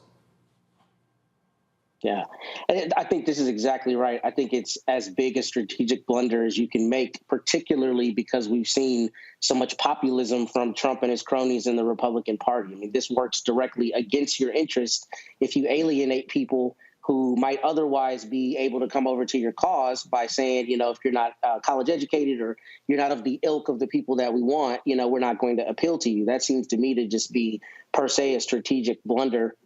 But on top of that, to your point, I mean, I think Michael said this earlier, Republicans are playing for keeps. Democrats are playing for likes. The Republicans are playing for keeps. We see that time and time again. So obviously the people who are in the strategy positions and who control the purse strings are not making some of the smart decisions. Case in point, here in Texas, I saw just yesterday, I got an email that Jessica Cisneros is running against Henry Cuellar, and the DCCC is paying Henry Cuellar despite his conservative leanings and the things that he's done, showing that he's not really, for the Democratic cause. So, I mean, I don't even understand some of the decisions they're making behind who they're backing and who they're not backing, including the sister that you had on from Florida last week, who said that they are choosing a different race despite hers being very competitive and having a big number swing that could mean that that district will go to her. So with that being said, it just seems like these strategists have heads in the sand, particularly because the trend right now with the populism on the Republican side seems like that's the last card you want to play, is appealing only to college-educated liberal folks. Yep, absolutely. That's what's going on. All right, folks, hold tight 1 second. When we come back, our Black and Missing. Also, Tucker Carlson shows his racist, misogynistic attack on black women last night. Yeah, I got a few words to say about that, but also, why isn't MSNBC and NBC being more aggressive at protecting their own? Yeah, I'm going to speak on that next. You're watching Roland Martin Unfiltered on the Black Star Network. Hey, on YouTube, y'all watching, stop sitting on y'all asses and hit the like button. It's damn near 3,000 of y'all watching. We got less than 1,000 likes. Can y'all explain why? Y'all love commenting. Hit the damn like button. It ain't hard. Click, move on. It's free. Like, literally, it doesn't cost a dime to hit the like button. Hit it. So when I come back, I should see us up to around 12, 13, 1,400. No, damn that. We should be at 1,500 likes, okay? So hit the button. Same thing on Facebook, on Twitch, on Instagram, and same thing on the Black Star Network. Hit the like button, hit the share button as well. Download our app, Black Star Network, Apple phone, Android phone, Apple TV for Android TV, Roku, Amazon Fire TV, Xbox One, Samsung Smart TV. Join our Brina Funk fan club. Say check in money orders to P.O. Box 57196, Washington, D.C. 20037. Come on, let's go. Washington, D.C. 20037-0196. Cash App, $RM Unfiltered. Y'all sleeping there. PayPal, R Martin Unfiltered. Venmo is RM Unfiltered. Zelle is Roland at RolandSMartin.com. Roland at RolandMartinUnfiltered.com. And of course, buy the book White Fear: How the Brown of America is Making White Folks Lose Their Minds. Ben Bella Books, Amazon, Barnes & Noble, IndieBound, Bookshop, Chapters, Books A Million, Target, and of course, you can also download the book on Audible. You can also get it from your favorite black bookstore as well. And so what am I going to play going to the break since Nola's in here? Seriously bugging a brother. Sitting. Yeah, let me tell you what Nola did. First of all, Nola came in here and you know what's about to visit your house? Nola, one of them black folk come visit your house. She's like, why you got the music all the way up? I can't hear. And then she's like, are you burning candles in here? And I was thinking, is there anything else? Like, I'm listening to your lies. Go ahead. no, I'm just saying. I mean, is there anything else you want me to not do that I normally do since you here? Didn't nobody say nothing about that ashy candle that you burning? Didn't nobody say nothing about it? Isn't that the name of the nail candle? Polish, ashy candle. It smells good. But I'm just saying. I sat here and mind my business. No, I was you taking my notes. You made fun of my pen and paper. You like commenting on. Y'all, then she gonna say, why you gotta have all of my pads? I didn't do all that. Yes, you did. I didn't do all this. See, this is what, right here, next time Nola comes in the studio, I want cameras rolling the entire time so we can roll back so y'all can see, y'all, this is how it was. Lies. Y'all, come on, no, like, why you got all of my pads? Lies. Why you got all of my I did say that. I did say that. Yeah, you No. I said. Now she's what admitting. I said was, how many iPads do you need is what I said. That's exactly what I said. But the rest are lies, y'all. I told y'all, Mentiras. this is what happens when certain black people come to your house and they want to start telling you about your house. Your house. I was minding my business, y'all. Minding my business. That's all See, I see. See, now, because see, y'all be hitting me when you bring the panel back in studio. Exhibit A. Exhibit A. Mama, don't listen to this man. Exhibit A. Right, even your mama watching. Your mama texts you. Mama said, well, I like rolling top. I like rolling top. See, I'm always good, y'all, because I always got the mamas on my side. And so when the daughters and the sons get out of line, I can always count on the mamas to cuss out the daughters. Not cuss out. You know you got a line. Your mama gonna, your mama gonna give you. Where your mama from? New Orleans, Louisiana. She gonna hit your ass with a root. She gonna hit you with a root. All right, y'all. I gotta go to a break. Let me listen to my man, Willie Hutch. I'll be back.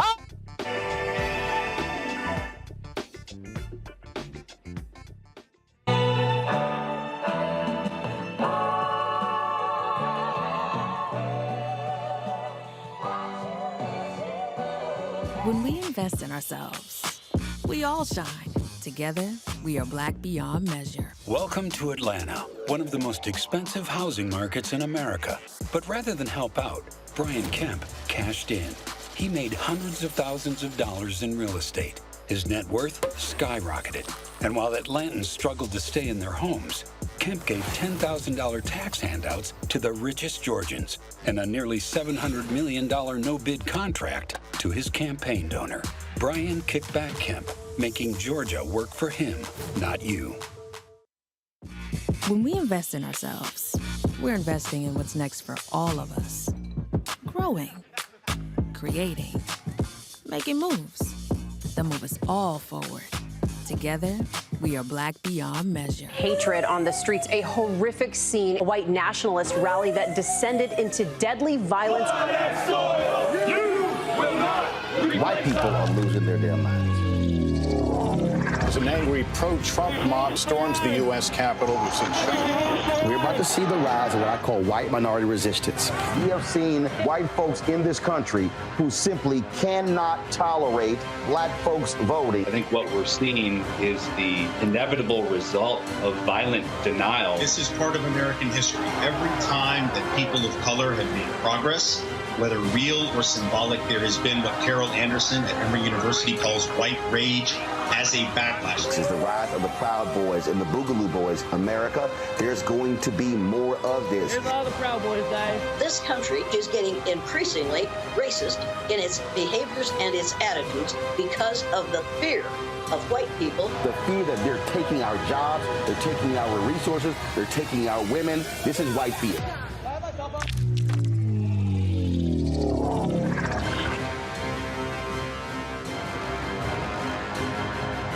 Libraries empower the community with education. Liberia Economic Development Initiative, LEDI, is hosting the International Life Changers Awards and Liberia's bicentennial to celebrate LEDI building the country's first modern public library and technology center. Join event host Roland Martin. Our honorees, Reverend Dr. Jamal Bryant, Zernona Clayton, Thomas Dorch Jr., Dana Lupton, Dr. Tammy Graysteel, on October 29th at the CNN Center, Atlanta. There are no public libraries in Liberia, but together we can change that. Get tickets at ledinow.org.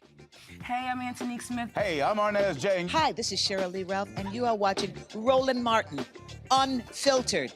I mean, could it be any other way? Really? It's Roland Martin.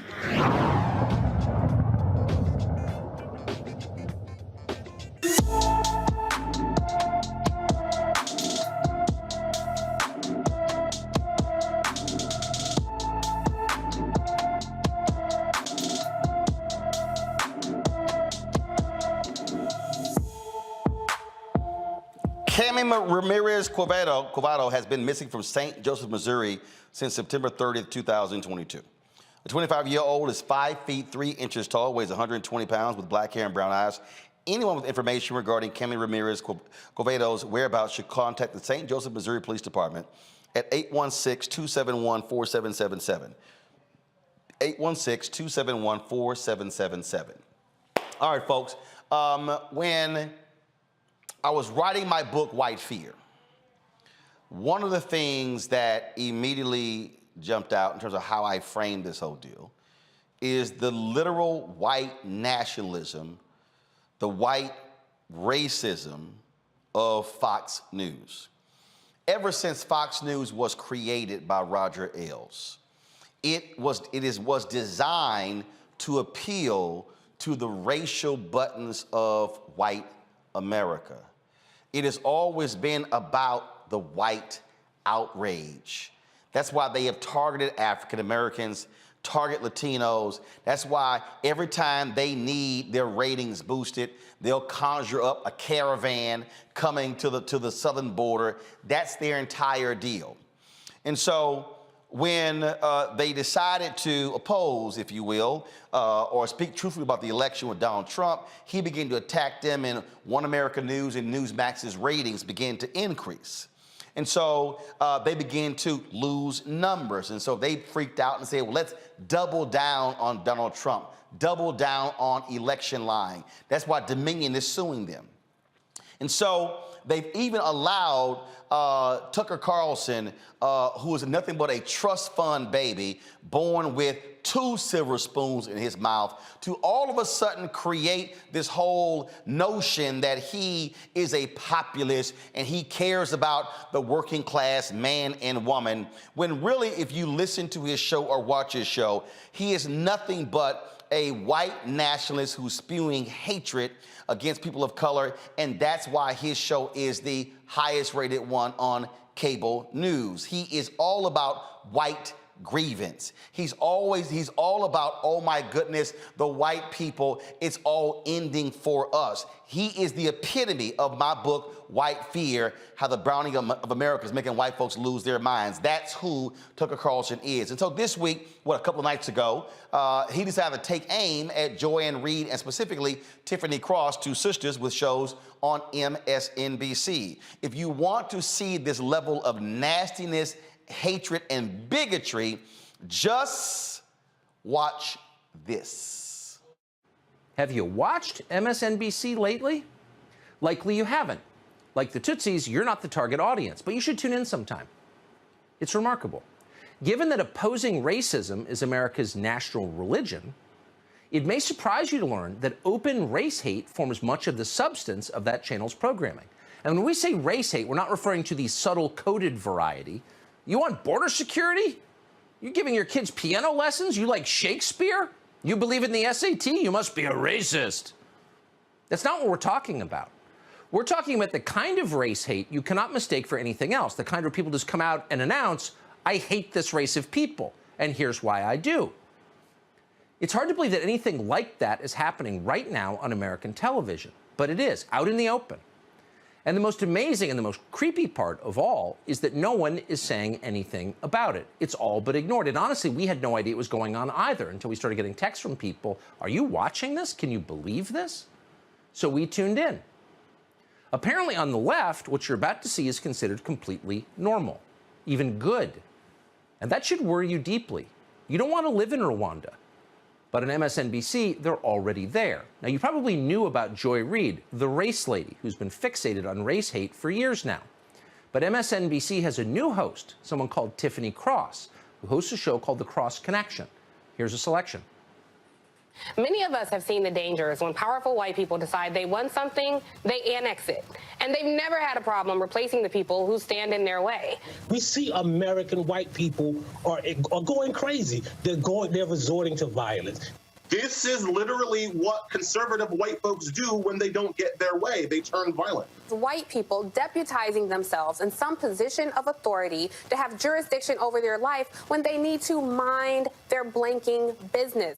I don't think it's our responsibility to be tasked with destroying and dismantling the racial oppression that's against us. That's just saying we're more at fault than the white people who constructed this system and the white people who continue to practice institutional racism. A majority of white people do not support policies that would unpack and unroll and reform this system of justice. This is what they want. Matt Gaetz is giving the white folks what they want.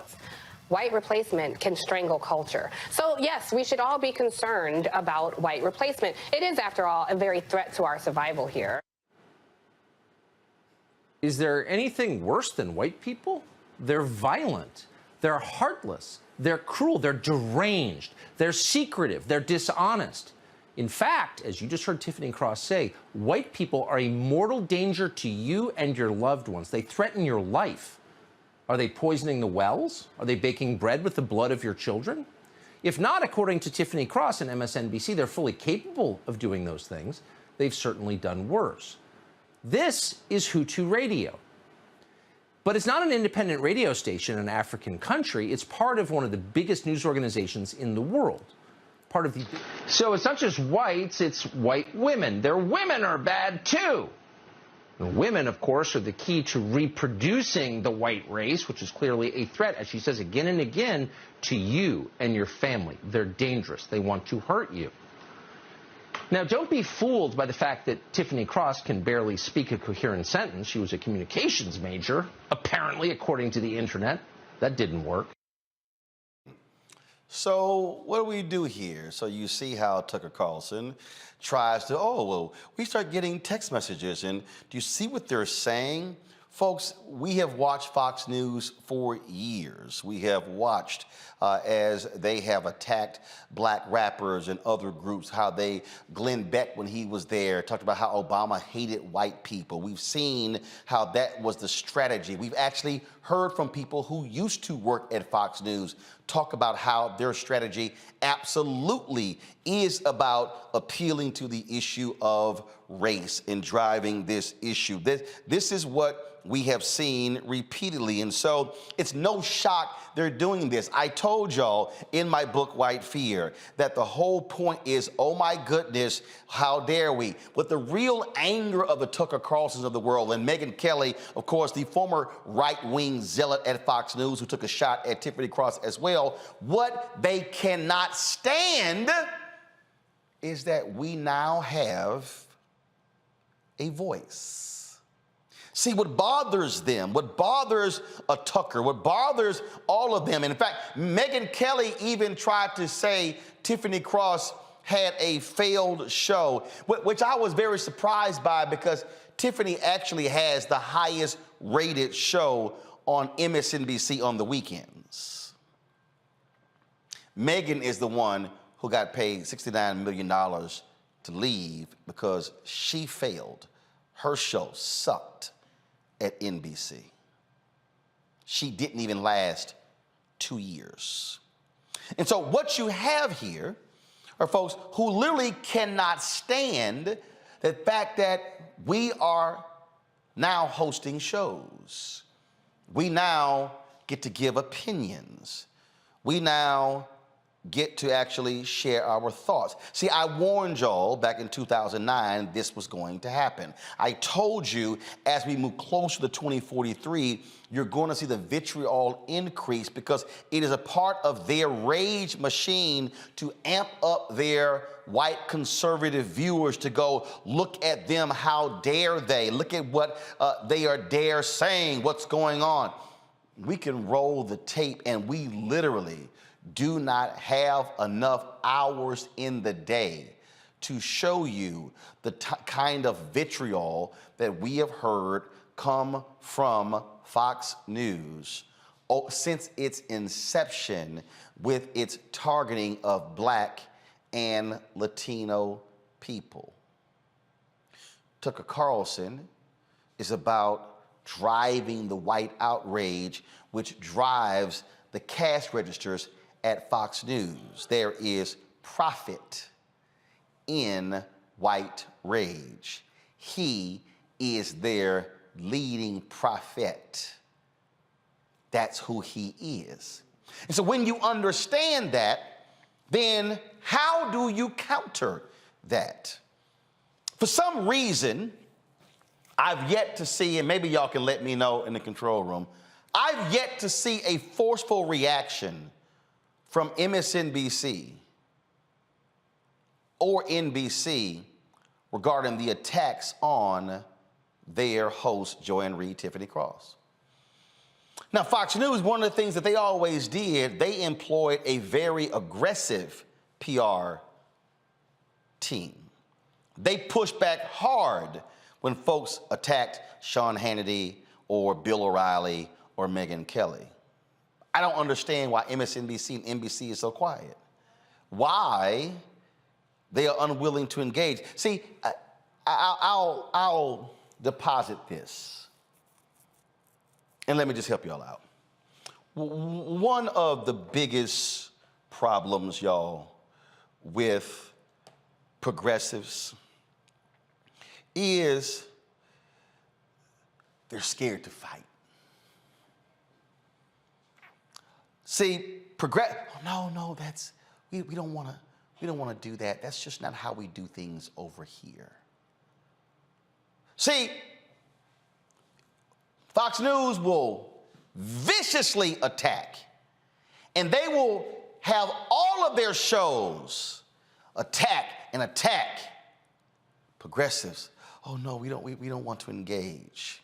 See, that's why when that right-wing zealot Mark Levin 3 weeks ago on his radio show attacked me and said, Roland Martin will never invite me on his show. I did that night. It's been 3 weeks. he hasn't responded. See, I'm not willing to fight anybody on the right. Sean Hannity, I ain't scared of you. He's been running from me for a decade. Bill O'Reilly, running. Tucker Carlson, running. Laura Ingraham, running. Take your pick, all of them. Lincoln Kennedy over there, running. Greg Gutfeld, running. All of them, running. Lou Dawson, I did a show at CNN. We got the Fox News, Fox Business, running. Janine Pirro, running. Because, see, they love talking trash, but they don't want to do it in front of you because they can't handle that heat coming back. And so, if Republicans win the House and the Senate in November, we're going to need Joanne Reed, but especially Tiffany Cross. We're going to need people who are on air, who are unafraid to fight. See, when it's time to fight, you don't bring soft people to a fight. What's the song? Michael? Knuck or Buck? Is that the song? Knuck if you buck. Knuck if you buck. Knuck if you buck. Yeah. MSNBC execs, NBC execs, y'all need to get some knuck or buck. Y'all need to wake up and understand what is going on here, because this thing is not going to get for the better. You got to have some folks who are willing to throw down and willing to fight, willing to swing. And I dare say, and let me be real clear, I'm not doing this commentary because I get invited on Tiffany's show. I'm doing it because I understand what is at stake. I understand democracy. I understand that we've got to have folks who are willing to fight, willing to engage, willing to do battle. There's a great story in the Bible of one of David's mighty men, and there was a field of lentils, and the people of Israel were like, man, look, that's a field of lentils. We gonna get that thing up. We ain't fighting over that. But there was a certain man named Shema. And Shema said, no, if God gave us this land, I'm fighting over it. And stood there and fought with both hands. Slayed them with both hands over a field of lentils. We've got to have modern day Shemas, men and women who are willing to go hard at Fox News, at Tucker Carlson, at white supremacy, at these domestic terrorists in this country. And we need folks who are modern day Shemas, who are men and women who are black, who are white, who are Latino, who are Native American, who are Asian. Because when you say this is a fight for the soul of democracy, no, what this is about is now the redefinition of America and becoming a more perfect union. And folk like Tucker and Fox News wants us to continue to be what we've always been. Now, this is game on. And we need warriors like Tiffany Cross on the battlefield. We got enough people on the sidelines watching. We need folk who are ready to swing. And her bosses and her network should have her back. Period. Real quick, thoughts from our panel before I go to my education segment. I'll start with you, Matt. I think you're right. I think we shouldn't be surprised that a paleo conservative who is often saying off-the-wall things did it again, particularly because we know he espouses great replacement theory. I mean, this is Tucker Carlson's forte. This is what Fox News leverages for the people that watch it. And you said it, profit is the motive. So I think you're 100% right. I think we need those people, and I think those people to fight. And I think the Democratic Party, to your point, we talk about it every week. They not only don't fight effectively, but they don't fight voraciously, and they don't fight for keeps. Republicans tell us at every turn what they're doing, what their plans are, and they fight no holds barred. And Democrats need to do the same thing. Nola? This is definitely a personal, it touches me personally as a guest on, Tiffany's show, and her professionalism and the important voice that she is for everyone in this country and beyond, but especially for Black women, I know what it feels like to have a powerful white man to try to tarnish your reputation. And I know what it feels like for, you know, these sorts of attacks, not in such a public sphere like this, but I do know what it feels like to have a colleague try to tarnish your professional image. And the dangerous part is that as Black people, you know, we are raised with this idea that we have to be 10 times better. And I would posit as a Black woman, let's multiply that by 3. So we have to always be mindful of our professionalism, how we present. And then we also have to always be mindful of our responses because, you know, we have to work in these environments where, you know, people have the trope of the angry Black woman.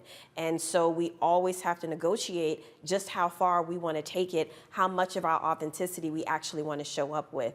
So, you know, Tiffany has this platform, Joy Reid has her platform, where they can speak an uncomfortable truth, and that's really what this is about.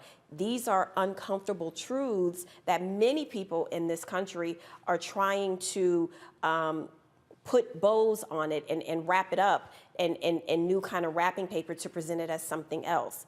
And the thing about it is this, trying to, you know, put these women in a light that sheds them as angry Black women, and I'm sure the trope of, you know, not being smart and trying to come at Tiffany saying that, you know, her show is failing when that is not the truth at all, but it's not about the truth. And certain platforms have nothing to do with the truth. It's all about painting a picture and holding up a familiar target, you know, and people believing that. And so my issue is, I hope they are safe. At the very least, I hope that they are being provided some level of security because this has definitely endangered their well-beings in a way that just isn't fair. And that's not how it should be in a democracy like the United States. And it's not how it should be when you at work amongst colleagues. So I just hope that they are safe. Michael. Well, this is more white supremacy coming from what I call coup plotter TV or white nationalist TV. And, you know, Tucker Carlson is the golden child over there, like Bill O'Reilly was. And it was the sexual harassment scandal, but the boycotts from about from a number of different civil rights organizations that work together to get 80 advertisers to divest from Bill O'Reilly's TV show, The O'Reilly Factor. And it got to the point where that show was not profitable and they canceled his show. I've said before, we need to go after Tucker Carlson's or Tuckums, as Joanne Reid calls them, go after his advertisers. And at the same time, you know, we really have to understand this is somebody who embraces authoritarianism. He embraces Viktor Orban of Hungary. He did a documentary of Viktor Orban. This is somebody who did that interview with Kanye West, and there were excerpts of the interview that were deleted that are being leaked out now as well, and they're pimping Kanye also. Fox News is extremely dangerous. It's Fox News who really propelled, the media outlet that really propelled the most to the forefront this anti-critical race theory, this fake attack on critical race theory, things like this. So this is extremely dangerous, especially in a midterm election year. So I watch Joanne Reid and Tiffany Cross as well. Hopefully they're safe, but we definitely need to fight back against white supremacists like little Tuckums. Indeed. So, and let me be real clear, y'all. MSNBC don't pay me. NBC don't pay me. I own this show. I control this show. And the bottom line is, if somebody's going to come after your people, you defend your folk, especially under that kind of vicious attack. The ADL, pull the tweet up, please. There was a response I saw. This will be the last comment. ADL, Tucker Carlson, has again used his platform to stoke racial tensions, falsely and dangerously accusing a black MSNBC host of instigating a genocide against white people. His incitement and the trivialization of the Rwandan genocide must be forcefully condemned. I have not seen a tweet from MSNBC or NBC That makes no sense to me. Got to go to a break. We come back, our Education Matters segment, as a group fights to help folks with learning challenges get an education. We'll discuss that next on Roland Martin Unfiltered on the Black Star Network.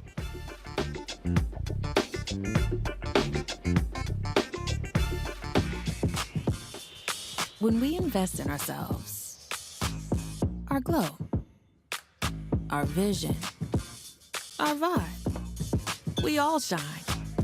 Together, we are Black beyond measure. You know what's on the ballot. It's not just legislation and policies we believe in. It's democracy. Our democracy. There's a choice on the ballot between freedom and fear, between cruelty and compassion, between chaos and community, between voting or violence. And the end of rights generations have fought for. The extremists have a plan, a roadmap for a nation where your voice is silenced and your vote is a memory, where they count their votes and cast ours aside. That's why this year, this fight, this vote is so important. Register, engage, volunteer, fight back against the disinformation and despair, and most of all, vote, because your vote is all that stands between our future and theirs. When we invest in ourselves, we all shine. Together, we are Black beyond measure. Hey everybody, it's your girl Lunel.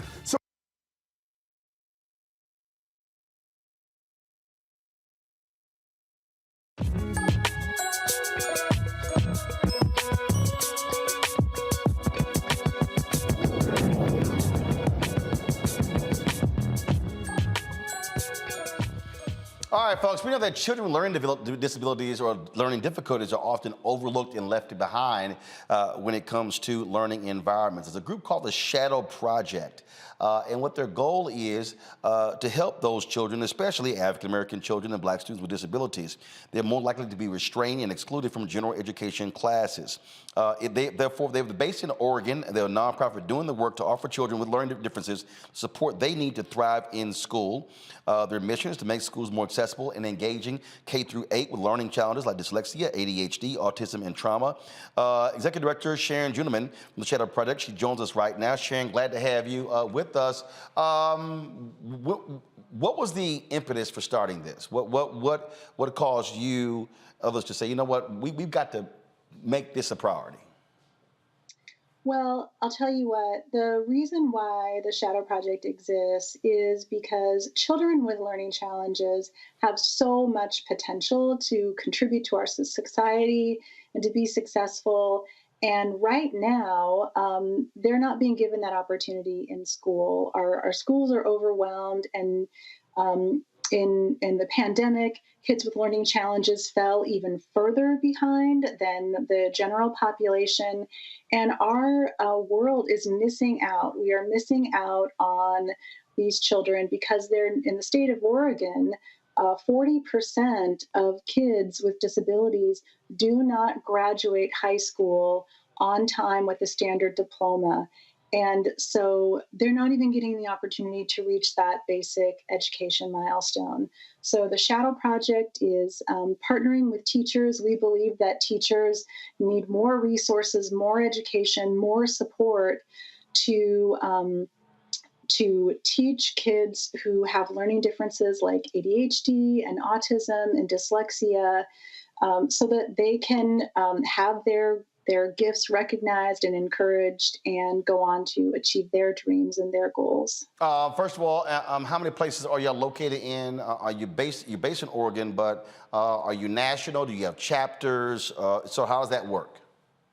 We are based in Portland, Oregon, and right now we're a small nonprofit. We're expanding. We support about 50 different schools in the Portland metro area in the Mid-Willamette Valley. But our mission and our goal is to be in all of the schools in the state of Oregon. We hear from parents and teachers all over the state who are saying, how can we bring the Shadow Project to our school because our kids need these resources? All right. And then how many children have you helped thus far? And what is your goal over the next 2 to 3 years? How are you looking to expand? Yeah, I mean, over the last 15 years that we've been around, we have supported over 15,000 students to improve their reading, become more persistent, and really believe in themselves and their ability to succeed in school and in life.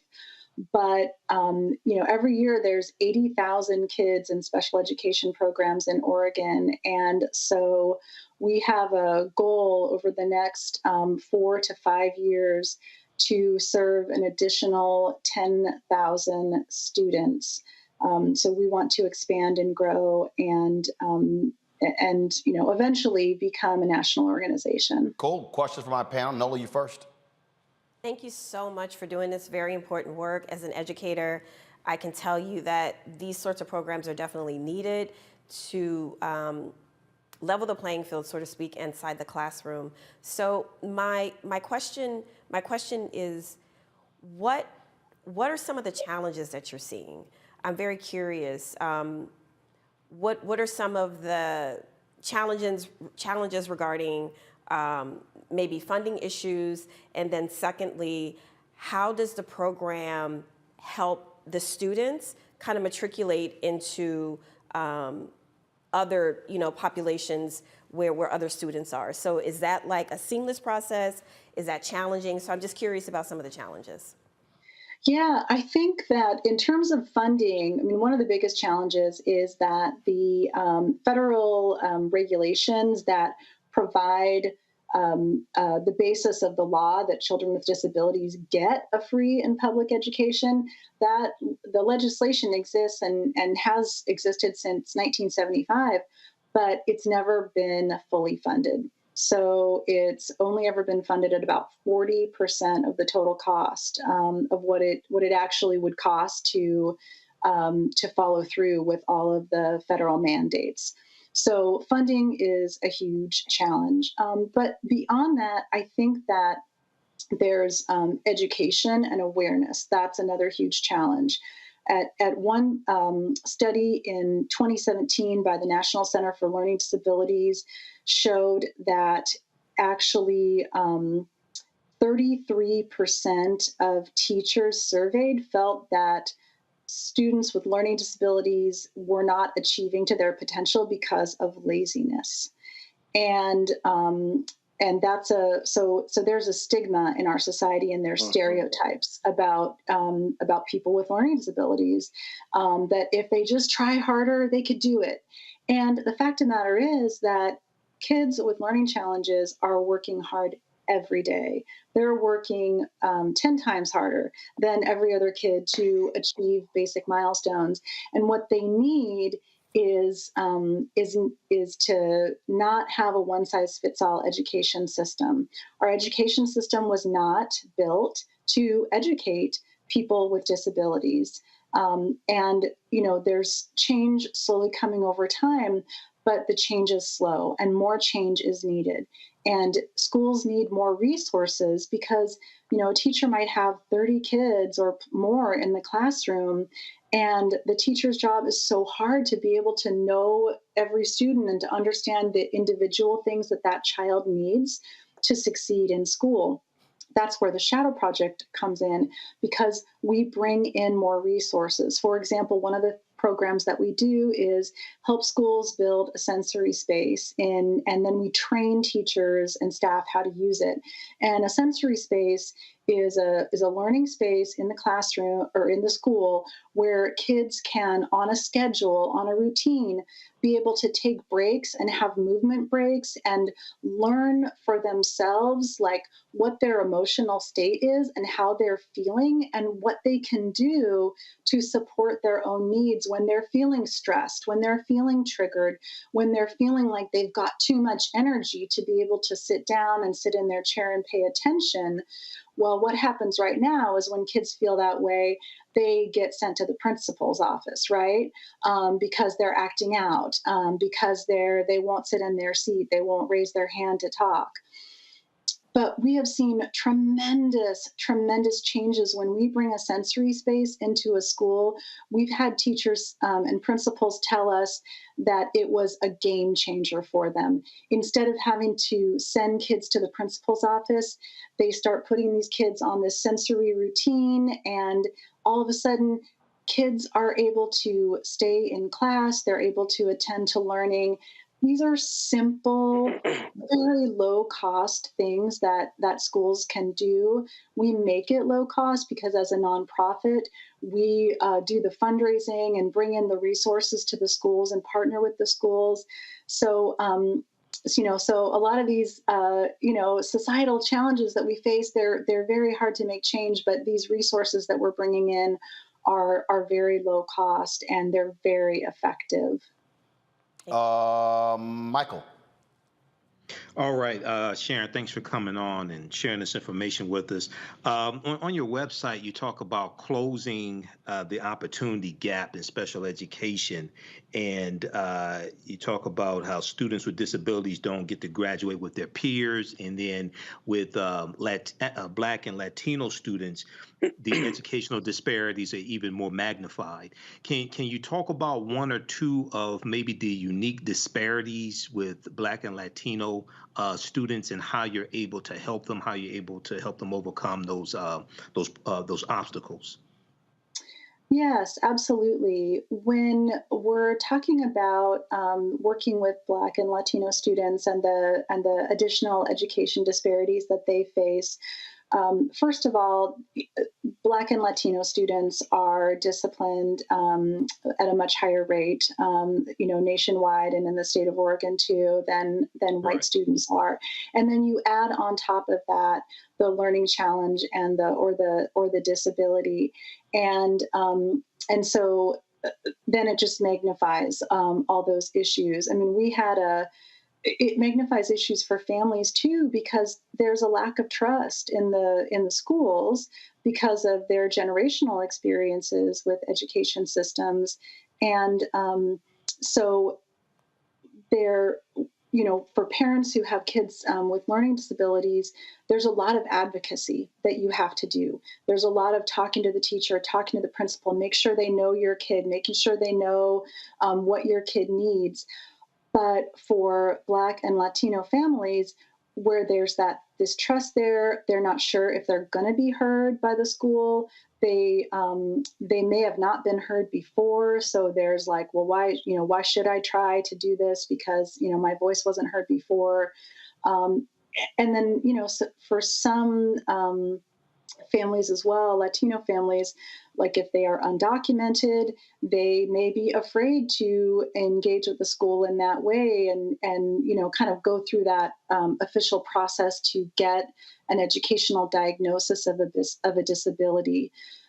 So there's a number of barriers that families face. And so one of the things that we do with our reading program is we bring in mentors to work with kids. We give them an assistive technology that helps them read at their comprehension level when they can't necessarily read grade level books in print because of their reading disability. So we pair that with mentors who we recruit these volunteers from these communities, and we give the mentors access to all sorts of training about bringing out for the kids these books where they can see themselves in the characters, right? So they can see like, oh, I'm reading a book about a kid with a learning disability, and I'm reading about how they overcame this disability. Or, when I filled in for a mentor, one time recently, and I was mentoring this, young boy, and he was jumping all over the hallway. I was trying to get him to read, and I was like, okay, he likes to move. He's got this ball he's playing with. And I said, hey, you know what? Do you like basketball?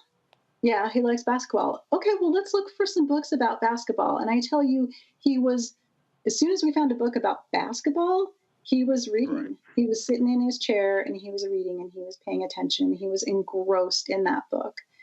And so these are the kinds of things, like when you get to know kids and you really take that time, then you can get them reading and you can capture their attention But teachers don't have that time very often to spend with individual children when their classrooms are already very busy and they have so many demands on their time.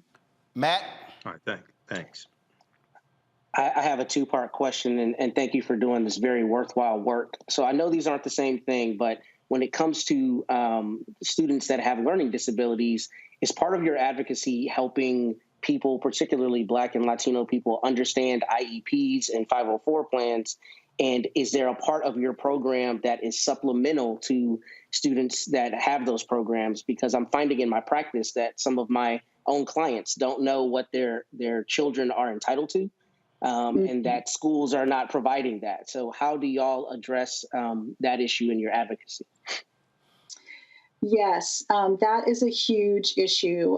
I can tell you I have a child who has an IEP, and it's a very intimidating process.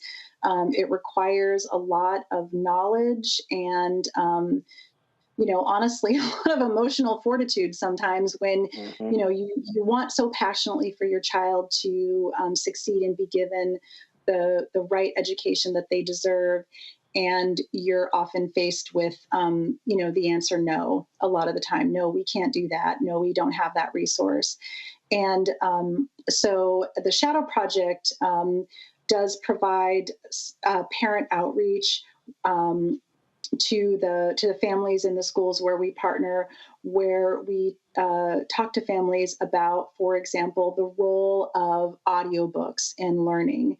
And in that, we also refer families to other organizations. There's great organizations all across the country whose sole job is to help families learn how to advocate in that IEP process. This is something that isn't known by very many families, I find, but every state in the country is required by federal law to have what's called a parent training and information center. And you can just Google special education parent training and information center, and you will find the listing for your state. And it's usually a community-based organization, a nonprofit, where they have a special federal grant, and that's their job, is to provide training and webinars about how to be an advocate for your child in special education. All right, then. Well, look, if folks want more information about your group, where do they go?